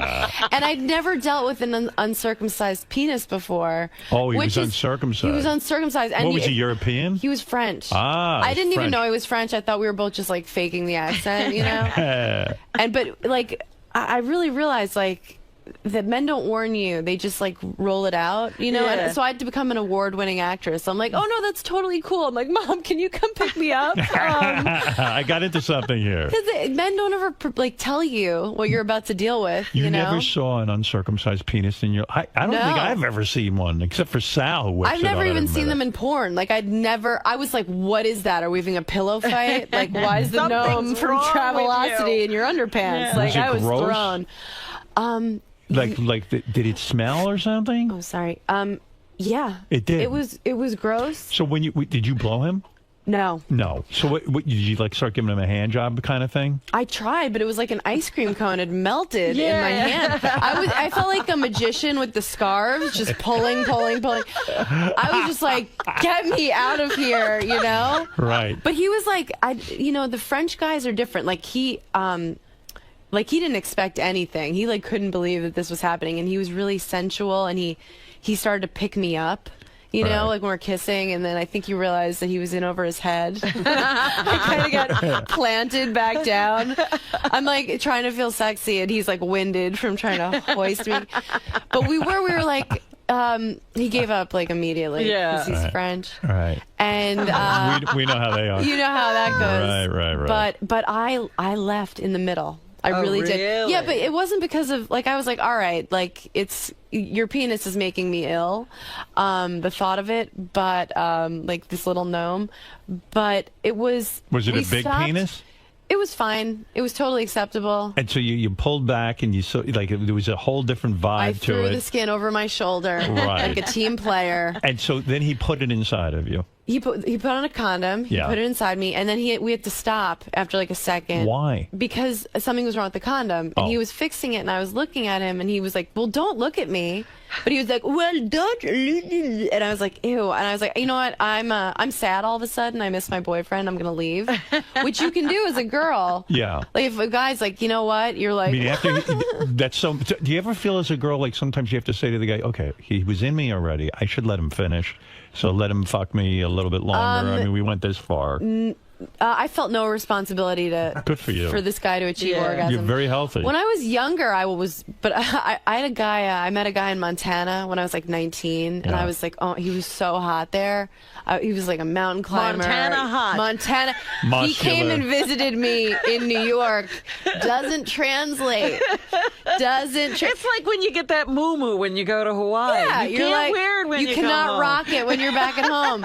Yeah, so I learned that the hard way, but I was like 19 and he flew all the way here, so I got myself drunk enough to sleep with him. Yeah. I was like, oh, he flew so far. But now I'm older. I'm like, you can always get out of fucking someone. What is unless it that it's Tyson. What is it that it doesn't work? I mean, it's kind of like, yeah, he's out of his environment. Yeah. He's hot there. He doesn't fit in with my friends. That kind of thing. Well, it was more than that. He was like pointing out gay people. Oh, I see. And he was... hey, there's a gay. Oh, this is really New York. Yeah. You know, when you're in the mountains and all you're seeing is the sky, and he was like in a Dave Matthews cover band. I was 19, okay? I'm 19 years old. And but in retrospect, like, he was such a dirtbag. Like, he just wanted to... Hey, wait a second. Here's the French guy who fucked her. We just found him. Oh, my God. Oh, he's on the boat. What was it like when you were... What were you like? Did you enjoy having sex with Amy? Oh, my God. It would have been nice to have a little sex with her. You were having sex with her. I was trying to have sex with her. Yeah, so This is sounding like feeling my Borat. foreskin over her shoulder. This is not sounding with French. the condom? Oh, I don't know. The condom was grossed out, too. Was your foreskin... Pretend it was upholstery. Use your imagination. You're a comedian. Oh, my God. Flawless French accent. Thank you. That's Wow. I trained him myself. You're a dialect coach. I That's had right. no idea. So you were a bad kid Yeah. who got in trouble at school, and then you make the switch to become a comedian somehow. Yeah. First time you get on stage, a disaster, I imagine. Where do you go to become a comedian? I went to Gotham Comedy Club. Yeah. It used to be on a different street. It was like small, and I just walked by. I'd done theater, like I majored in theater, Right. so I didn't have to get over stage fright. But Where'd you go to college? Towson University. Where the hell outside is that? Baltimore. Maryland. Mhm. Yeah. Maryland. Yeah. Acting center of the world. Oh God! Yes. Everybody That comes out school of has Towson. churned out every I think great Meryl artist. Streep, Jack Nicholson, Right. Marlon Brando. I think Brando. He would Brando. come back Talk about and it, have but a they couple all master went there. classes. Yeah. So you went there. Charles Dutton, guys. Anybody? Oh, boy. Rock. And then you got up on stage. Yeah, I tried it And you killed, I bet, the first time. the first time. Yeah. Did you have material when you got up on stage? I walked past Gotham and it said, if you bring 4 people, you can get on stage. So I called, I'm from not far away, so I called people. They came in, and I wrote horrible jokes and delivered them like I was Seinfeld. Yeah. What was the first joke that you ever told? Do you know? Yes. What is it? Oh God, it was about when you're on the bus in the city. They have these things that go across town, you guys, that carry people, buses. You'll never have to worry about it. But yeah, I heard when you're on the bus, if you feel it like deflate, the tire deflate, it means like a person's getting on that's all jacked up. And it's like some woman like who comes on and her like there's like things living in her legs. I talked about that, and I talked about skywriting and how skywriting annoyed me because it always faded. And I had like a little arc to the set because I was like, so this summer if you're gonna propose to somebody, guys, it was like it was horrible. Was your delivery all wrong? Was it just like... I had like some sense of timing, but Right. I have a tape of it, and it's it's the most. I would rather watch my parents have sex than watch myself do that again. Did your family say to you, listen, you're destroying your life, this is ridiculous, No. you don't know what you're doing, My mom was like, when are you headlining the Apollo? You Wow. are. She inflated my sense of self my whole life. Like I thought I was a model. Like Right. you know, then you get old enough, the kids start getting mean. But I walked in the first day of middle school and I was like, who wants it? You know? Because she convinced you were the best looking girl ever. She convinced me. She was like, you're an angel, you sparkle, you know? And I was like, look what you made. Mom. Oh, So I is thought that it was bad amazing. parenting? Can some parents go overboard in inflating their kids so that they're not prepared for the world? Well, I feel like I'm glad she did that. Yeah. There's nothing that can prepare you for the. I mean, kids are so mean. Like they were so mean. So you're gonna, find reality sooner Right, or it's later. there. But was your mom in shock whenever you did something bad because she was so convinced you were an angel? Yeah. She would be like you. When I was in 6th grade, I bit a girl. She cut me in line, and it was like the day they had steakums at the cafeteria, which I found out later is just like not at all meat. Yeah. But this girl cut me, and I didn't really bite her. I just like scared her. Right. So they call my mom and they're like, Amy bit someone. She's like, you have the wrong number. And I'm like, Mom, I was just trying to scare her. But your mother was a pushover. Hey, you have a funny story. You went to Great Adventure one time, or one of those places, and you were waiting in line for a very long time. I went to Great Adventure. Right. And I don't like amusement parks. I think they're horrifying. But I went to Great Adventure, and I was with this family, and they were intense about Great Adventure. They brought us. We had to go there at 6 a.m. so we could go through the stupid safari. We saw like one thing that might have been a monkey, but I think it was just like a stuffed animal. It was like a pigeon wearing ears, and then we waited for the scream machine, and there's a special line where you can wait to sit in the front seat because that's the best seat because you look like you're going to die. Right. So we wait for hours, and then it's our turn to sit in the front. And who gets to cut the whole line and take our seat? Robin. Robin cut us on the scream machine. Robin Quivers. You cut us. Yeah, you evidently. Human being. And we're all going, Robin. We've been Did waiting. she get booed? No, everyone was really excited to see her. She knew everyone loves her. She smiles, and everyone. Great Adventure was a sponsor of ours. I remember this, and because if you were a VIP, so to speak, you got to cut in front of the line. Well, they had somebody bring me around to every ride. Right. So you don't. It was way more exciting to see you than it was. No one was pissed. Everyone was like. Well, it's funny because they were a sponsor of ours. So Gary gets told, you can go to Great Adventure. You'll be able to cut in line. Yeah. He brings his wife, his 2 kids. They go. He cuts right in the line. He said he got booed so badly. And people started taunting him in front of it and his children and everything because in front of his they were taunting the kids too because you know what, people had waited in line a really long time, right? And all of a sudden, look who's here, Look Gary. who's here. Money bags. Yeah, money.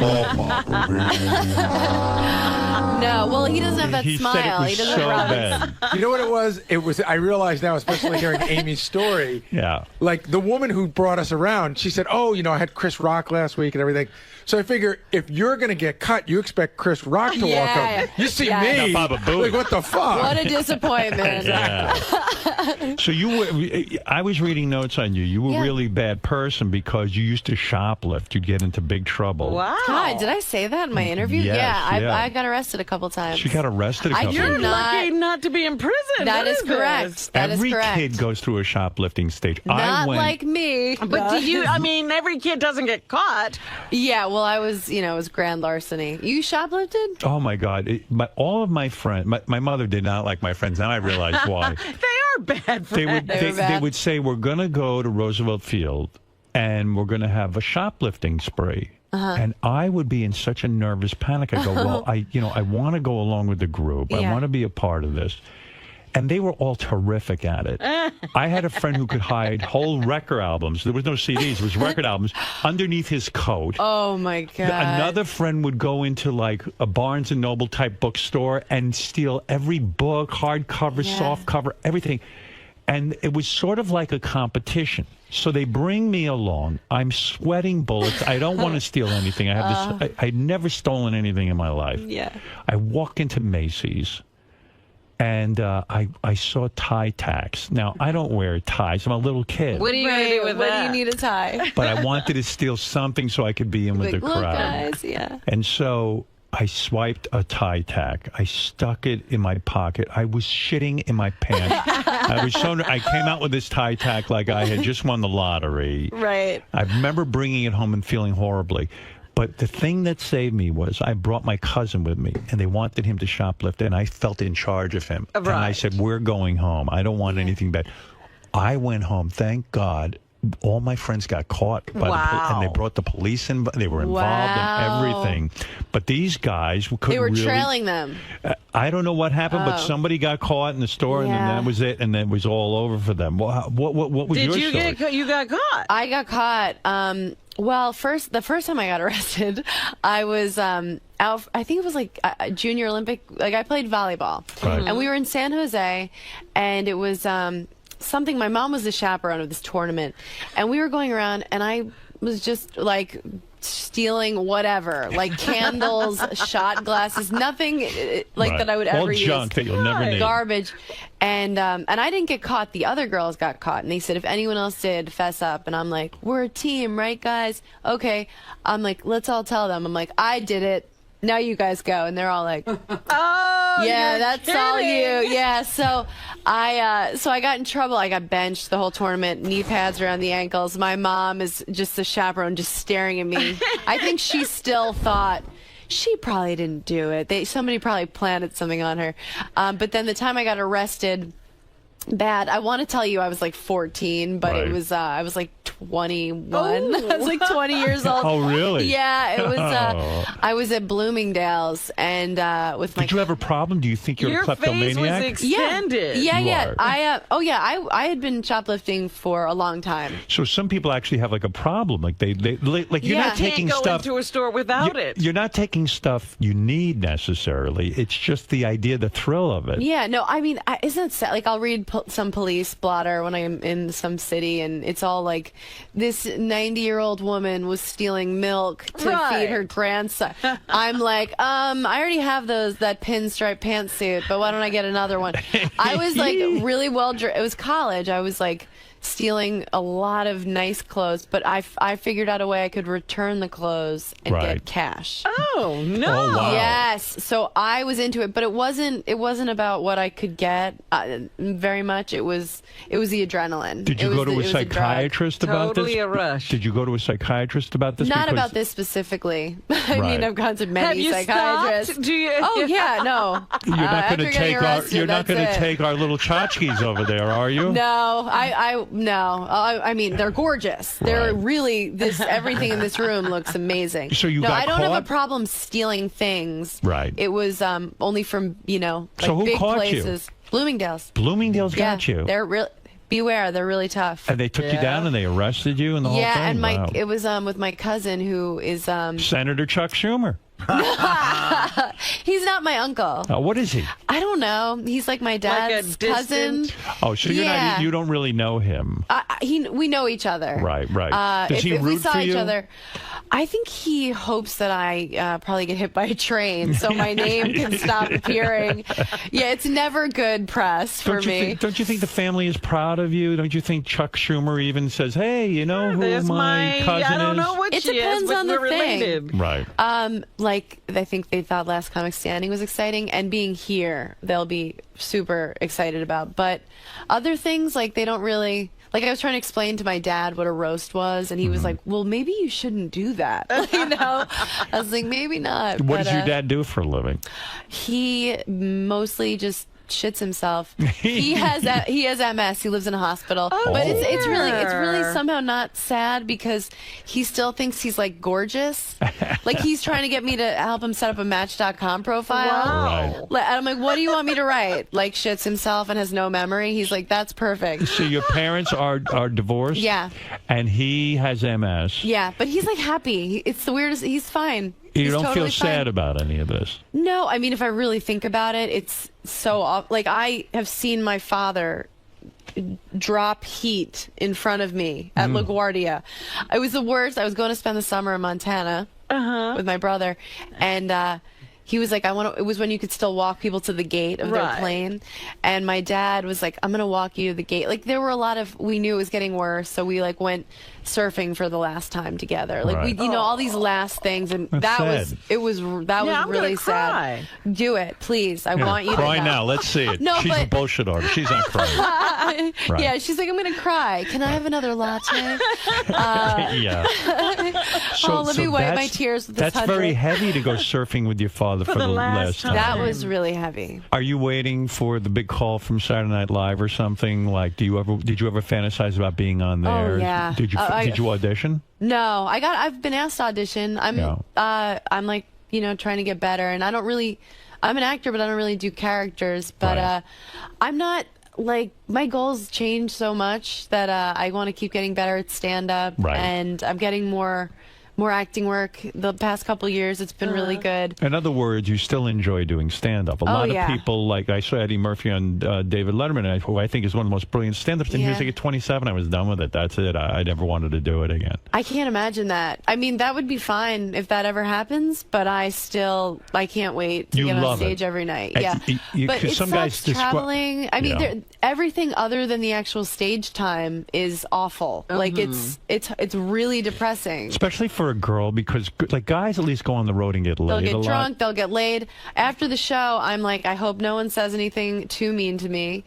I'm like selling my CDs. I'm like, everyone has something. They'll be like, they'll think it's a compliment, and I'm like, they'll be like, you're a lot thinner in person, and I'm like, did you think that I wasn't going to hear that? Like, well, on TV, you're a fucking beast. Do guys hit on you at all at these clubs? A tiny bit, but they don't do it well. You know, they'll like come up and try and like make a joke. I would love to like meet a guy and be like, let's check out the Best Western. You're a successful stand-up comedian. Can you make a good living doing it nowadays? Yeah. Or is like income gone down because everyone's sort of hurting? The economy? No, I'm in a good position. I'm not rich. I live in a studio and ride my bike everywhere. What kind of living can a stand-up comic who's really headlining now and doing a good... Like headlining now on TV a little bit. Yeah. You can make 100. Can you make 200? Yeah. Yeah. Wow. So you could have a good year, make 200 grand. Yeah, totally. And you travel. How many days a week you got to travel? I'm usually on the road 4 days a week. Okay. I'm trying to do it less. I'm trying to only go out maybe 1 or 2 weeks a month. Right. But the bigger you get, if you do a couple more of these Comedy Central then things, you get to do a theater. Right. And then suddenly the world is your oyster. Oh, you have a private jet. There is no road. You get to fly home, sleep in your own bed. You'll never drive yourself have sex with your own wife. So what's the goal? You want to be the world's greatest stand-up? No. You just want to make a living being a stand-up. You want to get more acting work. Yeah, I want to develop. I want to, make... What's the best acting job you've had? I just did a movie with Steve Carell. Oh, no kidding? Yeah, it's called Seeking a Friend for the End of the World. That's a big deal. Yeah, and I'm developing a show with Comedy Central, and CBS just bought a pilot. Oh, cool. Very nice. I'm making moves, and I'm going to be on this show that's on Adult Swim called Delocated, and it's the funniest show I've ever seen. So this is it for you. You're on your way. I'm trying. I want to just, what do you think? Don't you just have to keep making it interesting and fun for yourself? Yes, you do. Right? Yeah, otherwise you go insane. Let's go to Rick. We're on with Amy Schumer. Her album Cutting is available now on iTunes. Are you referring to the fact that you cut yourself or something? That my cousin did. Yeah, my sister did. Your sister was a cutter? Well, that's what the joke is on the album. Oh, that's funny. What? Yeah, well, the way I get off stage is I say, I'll leave you with this. My little sister, used to cut herself. And then I put the mic in the mic stand and I leave. And that's the joke. That's the end of my set. After I spend an hour with these people, I leave them with nothing. Is that a reality or is that a joke? It's a joke. It's a joke. I'm not clear, but I won't press you. No, my sister's a school psychologist doing really well. I see. Okay, very good. All right. Well, that's what happens. If you do cut yourself, you become a psychologist. Rick, go ahead in Pittsburgh. Hey, thanks, King. Amy, were you spanked growing up, and do you think you still deserve a spanking for all that shoplifting you did? Well, thank you for asking that. All right, that's Richard. but it is an interesting question. You know I what? was spanked growing up. And fully nude? Yeah, and once in a while a finger would slip in, and I'd be like, wait, is this punishment or not? Who was spanking you? Your Mom dad? spanked me. Your Dad mom. spanked me once because Mom made him, and he cried the whole time. But they didn't which make was you, really awkward. Did they make you pull down your pants and get spanked? I don't remember being ass out. Luckily, I was at an age where but I like totally had it coming. If they hadn't spanked me, she remembers. I What about loved every that sexual? second of it. Because I find you a very intelligent woman, Thank a very bright, sexy woman. But I could see where a guy gets intimidated because let's say we get in bed and then I want to spank you or something like that.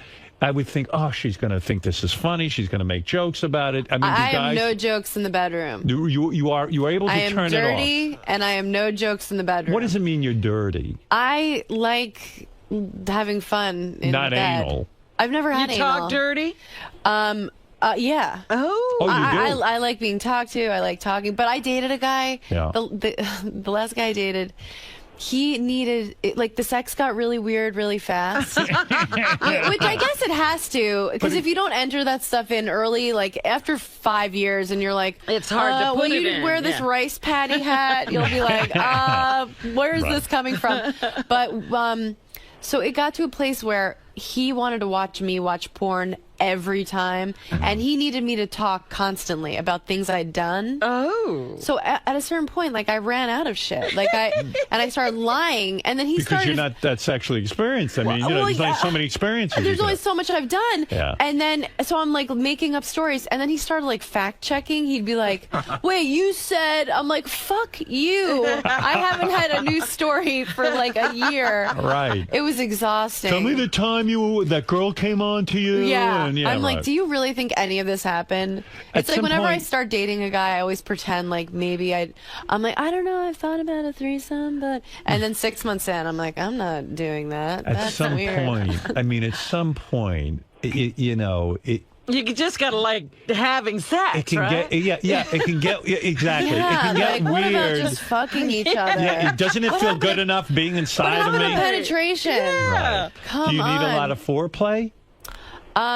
Not a lot. Right. I like If a guy spanks you, you don't think that's weird, though, right? You're No. okay with You're down with it. I'm more than down with it. Right. Oral Yeah. sex okay with you both ways? Totally. You're all right with it. Huge fan. Unless you're not circumcised. Yeah, in which case, get out of here. Gunplay, Gunplay, choke only on you, the high holy days. shoot you in the foot, maybe, with my gun? All right. Let's go to Bill. Bill says he wants to say hi to Amy Schumer, the new album Cutting, available on iTunes. Go ahead, Bill. Hey, Howard. Hey, now. Hey, now. Hey, Amy. How you doing? Hi, Bill. I really love you. Thank you. All right, I don't think we're going anywhere with this. Nick, let's go to Nick in Charleston, West Virginia. Go ahead. Hey, Howard, I just want to get your opinion. Don't you think she's 10 times hotter and funnier than Whitney Cummings? Well, what about that? Are you, because you...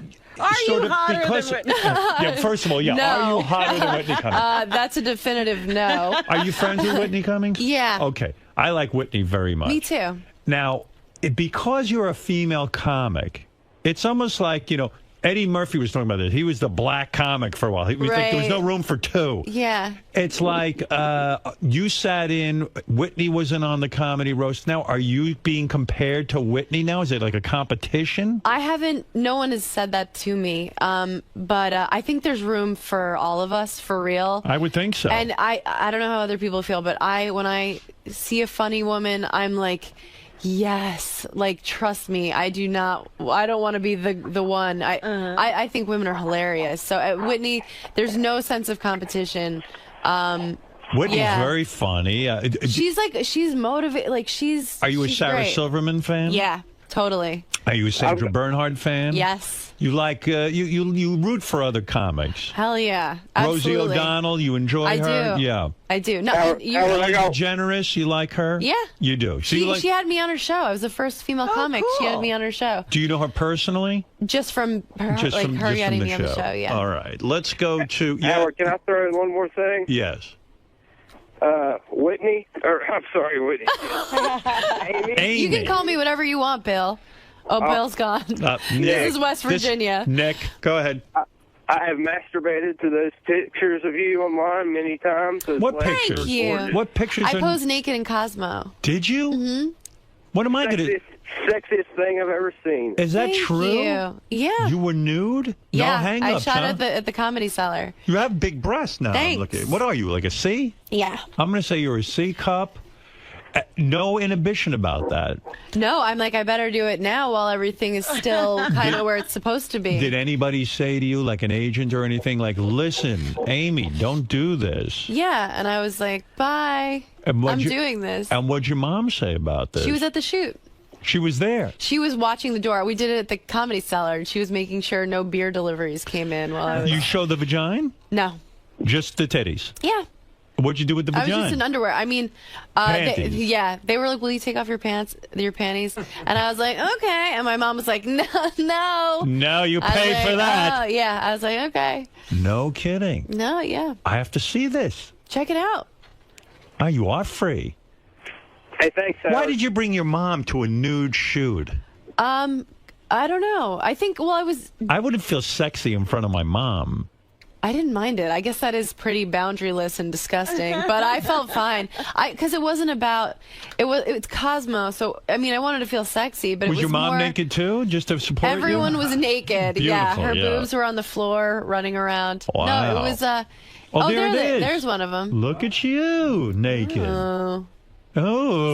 Smug over the shoulder shot. Yeah, it was like about the article I wrote to go along with it. They gave me like 6 pages. Like they've been very cool to me. Kate White, the editor-in-chief there, is the coolest woman ever. You look so cute there. Thank you. Yeah, they chose like a little cute one. I was like, can we use the ones where I look dirty? And they were like, no. But no nips. You don't see any nipple. No. Well, I have some. I don't know if there are any online where you see nipple, but there were some where you saw more. Yeah, and you have a good body image. In other words, you don't sit there all day like these women and obsess. Oh, I've got to lose 5 pounds. I got to gain 10 pounds. No. You're not freaked out. I mean, I'll have days where I'm like, oh my God, what happened? But I feel like sexy. I feel like good. I work out. I take care of myself. When you date the guy, do you walk around the house nude? Not over like not annoyed. I'm not like the sign like opening pickles. But I'm naked a lot. I'm not hurrying to the bathroom covering myself up. All right, Abe, go ahead. You're on the air. You're on with Amy Schumer, and then I'll let you out of here. We've kept you locked up for an hour. Go ahead. Thank you. Hey, Howard. Hey, now. Hey, Abe. Amy, just a question and a comment. Okay. Number one, what is it you do for a living? And number two, I'm looking forward to seeing you appear on a carton of milk. Okay. What does that mean? That's an insult. He's insulting her. He wants me to be. I saw you on the Charlie Sheen roast. I didn't think you were funny at all. Okay. Oh, come on. She was so funny. Oh, yeah. Her joke about... what about her talking about her dad? How much darker does this get? Oh, yeah, the joke that she made about Steve-O's buddy... that was not a bad joke. You're upset about that. Well, let's talk about it. Let's talk about it. What made you upset about me saying that joke? Let's talk about it. I thought it was tasteless. It hurt your feelings. You thought it was too soon. No, it didn't hurt my feelings. I just really thought it was tasteless. Okay, you're completely entitled to feel that way. I didn't say it with any malintent. I didn't think that it was going to hurt anyone's feelings, but I understand you feeling that way. That's okay. Okay. I mean, I'll tell you that you're cute as hell. I'd love to bang you. Thank you. Well, that hey, means the world. nice. That's something. That means the world. By the way, I should tell you, this guy is Anthony Jeselnik, the guy you date. Yeah, so go ahead, Pat. Pat, you're on Hey, how you doing, Howard? Hey, now. Amy, you were on a roast a while ago, and you did a joke about leg braces. It was the funniest thing. And thanks. What one was I that? think you're the greatest comedian.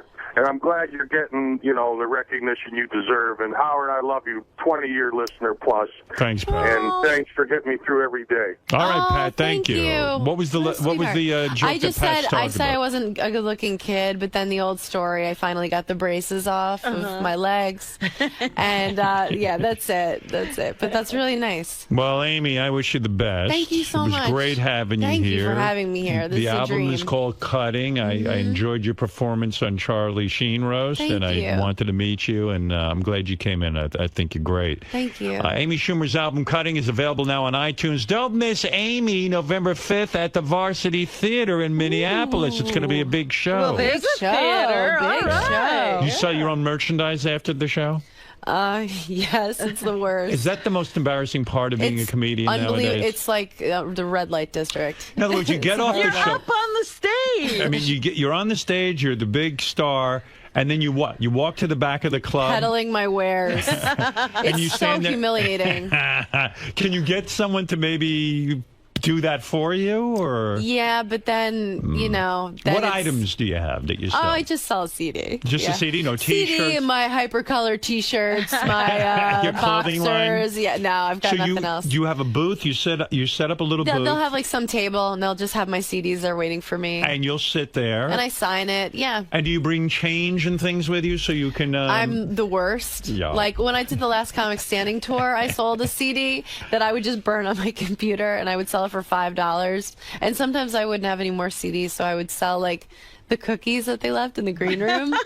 But no, funny. I'm not good at marketing myself. Is it worth how much extra money can you make a night? Is it worth the humiliation of sitting there and having to sell your own CD? I can make an extra $700 a weekend, Oh, wow. and that's a lot. That's a lot of money for me. That's big money. But it really doesn't feel worth it. It is a horrifying, embarrassing thing. Do you bring your own credit card machine? I mean, how does it work financially? Like, how do you No. like? Let's say someone I'm buys. standing there. If someone buys, I don't know how much a CD is. How much is $20? Yeah. And they say, "Look, I have 100. Can you break it?"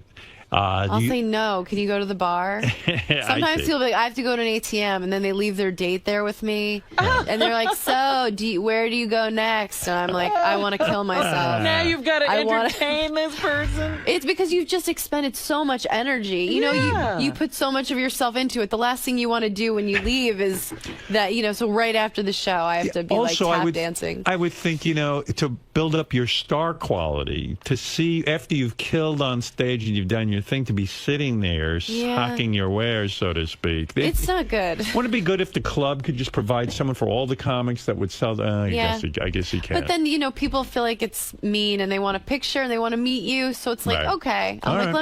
let me do that. These people came out, they spent their weekend night with me, but I don't know. Sometimes it wouldn't be as hard if people didn't have Believe all me. the backhanded compliments. After my show, I stand in the Sirius lobby. I'm selling CDs, too. Amy Schumer's album, Cutting, is available now on iTunes. And, by the way, for all things Amy, go to amyschumer.com. Thanks for coming in, Thank you Amy. so much.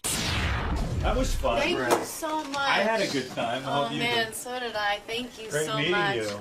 Amazing meeting you. Thank Yeah, you. a lot of fun. Thanks a lot. You're so funny. Ooh, thank you. I get the, I used to get the, hey man, your teeth aren't that big. And I'd be like, thanks. Yeah, you're like, oh wow, that's so nice. Yeah. Thank you so much. Amy, I knew the whole time you were doing knew I was that gonna great say that? adventure story. I was only there twice. I was like, this is gonna be it. But we were so excited. But I was just like, we were like, hey, what? Oh, we were excited, and we have the picture because we sat right behind you. So there's a picture of us with you in the screen that's machine. hysterical. Yeah, it was really, Oh, my ridiculous. goodness. Well, you were great. Thank I love you. the roast Thank stuff. you. It was a pleasure to meet you. You too. Thank you so Okay. much for having me. Amy, well done Hi. today. Yeah, was it good? Yes, absolutely. Okay, good. Usually, you can sort of gauge it, I think, by how long you're in the studio for. Oh, do some people go in and out? Yeah. But that was good though. Yeah, that was nice. Oh, good. A nice slow roast, you know, an hour. An hour. You really cooked in there. Thank you. Thank you. Yeah, I think so. I'm glad that there was one caller that was mad because it was like, okay, good, you know, so it's not all just fun and games. I'm like, okay. Yeah, you got the full Stern Show experience. Yeah. Yeah. Now, why is coming here like the mecca for comedians? Because Howard's not a stand-up that? guy. I think just because he's so honest, he doesn't blow any smoke, so you know if he likes you, he really likes you. He doesn't need to pretend. Right, so he's not shticky like some terrible comedian. Yeah, he doesn't need anything from anybody. So it really comes just from a place of him enjoying what you do. So it's like the biggest compliment. Cool, and I look forward to your next appearance, and hopefully we can talk more about Uncircumcised Frenchmen. Yeah, let's get back to that. Yeah, I wanted to know more. Let's get back to the rape.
Casey's on the phone. You remember Casey? You used to work here. Oh, Casey Armstrong? Yeah, Casey Armstrong. You're doing very well. Always love to hear.